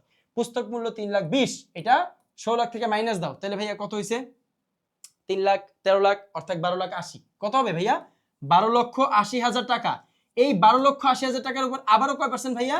20%। তাহলে টোটাল রেজাল্ট কত হলো? আবারও সেম 128 দুগুণে 256, অর্থাৎ 2,56,000। কত? 2,56,000। একেবারে ইজি ক্যালকুলেশন। 2,56,000 টাকা আমার দ্বিতীয় বছরের অবচয়। আশা করি এই জায়গার মধ্যে দেখো আমাদের দ্বিতীয় বছরের অবচয়ের পরিমাণ 2,56,000 টাকা। এখানে কি দেওয়া আছে ভাইয়া বলো তো? বার্ষিক অবচয়ের পরিমাণ 2,56,000 এখানে কোথাও দেওয়া নেই। তার মানে আবারও সেম। তোমার অ্যান্সার যদি না দেওয়া থাকে তুমি যেটা অ্যান্সার দিবা ওইটাই তোমার জন্য হয়ে যাবে। বাট ক্লোজ যেটা আছে এখানে কোনোটাই ক্লোজ নাই। তুমি যেটা অ্যান্সার দাও সেটাই তোমার ঠিক, যে কোনো একটা দিলেই হয়েছে। অ্যান্সার যেটাই দিবে ওইটাই ঠিক, বাট প্রসেসটা মনে রাখবে। প্রতি বছর তুমি পুস্তক মূল্যের উপর 20% ধরবে। পুস্তক মূল্য কত ভাইয়া? পুস্তক মূল্য কত? 12,80,000। ভাইয়া 12,80,000 কিভাবে পাইলেন? আমার অর্জন মূল্য 16 লক্ষ টাকা। অর্জন মূল্যের উপর আমি কয় পার্সেন্ট ধরবো? 20% ধরবো। 20% যদি আমি ধরি ভাইয়া তাহলে আমার কত হবে? 3,20,000 টাকা। যদি আমি 20% ধরি তাহলে 16 লক্ষ টাকার 20% 3,20,000 টাকা। 3,20,000 টাকা পুঞ্জীভূত অবচয় নামে মাইনাস দিলাম। আমার রেজাল্ট 12,80,000। 12,80,000 টাকার সাথে আমি 20% গুণ দিব, তাহলে আমার যে ভ্যালুটা বের হবে এটা হচ্ছে ক্রমহ্রাস সমান পদ্ধতিতে আমার বার্ষিক অবচয়, যেটা দ্বিতীয় বছরের বার্ষিক মানে 12 মাস, সেটা হচ্ছে 256, অর্থাৎ 2,56,000 টাকা, যেটা আমার এখানে কোথাও দেওয়া নাই। সেই ক্ষেত্রে তোমার যেটা অ্যান্সার দিবে সেটাই আমার হয়ে যাবে, সেটাই তোমার পারফেক্ট। ওকে, সমস্যা নেই। আশা করি বুঝতে পেরেছো। এটা যশোর বোর্ড 24-এ এসেছে, ময়মনসিংহ বোর্ড 24-এ এসেছিল। তারপরে দেখো ভাইয়া বলা আছে, পয়েন্টটা খেয়াল করো, বলা আছে সরল রৈখিক পদ্ধতিতে বার্ষিক অবচয়ের পরিমাণ কত হবে? কোন পদ্ধতিতে? সরল রৈখিক পদ্ধতিতে বার্ষিক অবচয়ের পরিমাণ কত হবে? তাহলে সরল রৈখিক পদ্ধতিতে কিন্তু তোমাকে ভগ্নাবশেষ মূল্য বিবেচনা করতে হবে। তাহলে আমার টোটাল এখানে অর্জন মূল্যটা কত হচ্ছে ভাইয়া বলো? 16 লক্ষ টাকা মাইনাস 50,000 টাকা ভগ্নাবশেষ মূল্য ডিভাইডেড বাই 10 বছর। তাহলে আমি 15,50,000 যদি 10 বছর দিয়ে ভাগ দেই আমার রেজাল্ট হয় কত? 1,55,000। ভাইয়া কত হয়েছে? 1,55,000। সুতরাং আমাদের যদি বার্ষিক অবচয় আমরা বের করতে চাই 1,55,000 টাকা বের করতে হবে। যদি আমরা ওই সূত্র অনুযায়ী সূত্রটা যদি অ্যাপ্লাই করি তাহলে আমাদের এখানে টোটাল অর্জন মূল্যটা কত দেওয়া আছে? 15,75,000, যা ভ্যাট ইনক্লুড করা আছে, প্লাস 25,000 টাকা এটাও দেওয়া আছে, ওখানে 25,000 টাকাও দেওয়া আছে। আমরা যদি প্লাস করি তাহলে কত হয়? 15,75,000 প্লাস 25, 16 লক্ষ টাকা। 16 লক্ষ টাকা মাইনাস, যেহেতু এটা সরলরৈখিক বা স্থির কিস্তি তাই আমাদের 16 লাখ থেকে মাইনাস দিতে হবে কোনটা? 16 লাখ থেকে মাইনাস দিতে হবে ভগ্নাবশেষ মূল্য। মাইনাস দিলাম, হইল 15,50,000। 15,50,000 কে আমি যদি আয়ুষ্কাল দিয়ে ভাগ দেই আমার রেজাল্ট কত হয় ভাই আমাকে বলো? 15,50,000 আমরা যদি 15,50,000 কে আয়ুষ্কাল দিয়ে ভাগ দেই তাহলে আমার রেজাল্ট কত হয়? একটা শূন্য কেটে দাও, তাহলে 1,55,000 টাকা। আমার রেজাল্ট হবে 1,55,000 টাকা। নেই, যেটা অ্যান্সার দিবে সেটাই অ্যান্সার হয়ে যাবে, সমস্যা নেই। 1,55,000 তোমার যেটা অবচয় বার্ষিক বের হবে সেটাই উত্তর। তোমার যেটা বার্ষিক অবচয় বের হবে সেটাই উত্তর, না থাকে উত্তর না মিলুক, তোমার প্রসেসটা তোমাকে ঠিক রাখতে হবে, ক্যালকুলেশন ঠিক রাখতে হবে। তাহলে পরবর্তীতে দেখো, আমরা করছি 2022 সালের অঙ্কটা। 2022 সালে জানুয়ারি মাসের 1 তারিখে মিসেস শারমিন 4 লক্ষ টাকা দিয়ে একটি মেশিন ক্রয় করে। মেশিনটির পরিবহন খরচ, সংস্থাপন ব্যয় বাবদ 5 আর 15,000 টাকা, টোটাল কত হলো? 5, 15, 20,000 টাকা 4 লাখের সাথে যোগ করো, অর্জন মূল্য 4,20,000। ওই ইজি, কোয়াইট ইজি। মেশিনটির মেয়াদকাল 10 বছর এবং ভগ্নাবশেষ মূল্য 10,000 টাকা। অবচয়যোগ্য মূল্য কত? আমরা জানি অর্জন মূল্য মাইনাস ভগ্নাবশেষ মূল্য। অর্জন মূল্য কত? 15, 5, 20, 20 আর 4 লাখ, 4 লাখ 20। 4 লাখ 20 থেকে আমরা 10 মাইনাস দিব, 4 লাখ 10। অর্জন মূল্য 4 লাখ 10। অবচয়যোগ্য মূল্যের সূত্র কি? অর্জন মূল্য মাইনাস ভগ্নাবশেষ মূল্য। অর্জন মূল্য কত? 5,000, 15,000, 20,000, 4 লাখ 20,000 হয়ে গেল 4 লাখ টাকা ক্রয় মূল্য মাইনাস ভগ্নাবশেষ মূল্য 10,000, 4 লাখ 10 মিলে গেল। আশা করি তোমরা বুঝতে পেরেছো। পরেরটা দেখো, সরলরৈখিক পদ্ধতিতে 2024 সালের পুঞ্জীভূত অবচয়ের পরিমাণ কত? কত সালের ভাইয়া? 2024 সালে। মেশিনটি ক্রয় করা হচ্ছে 2022 সালে। 2022 সালে তোমার বার্ষিক অবচয়টা আগে বের করো, তারপরে তো তুমি 2024 সালে যাবা। 2022 সালের বার্ষিক অবচয়টা কত?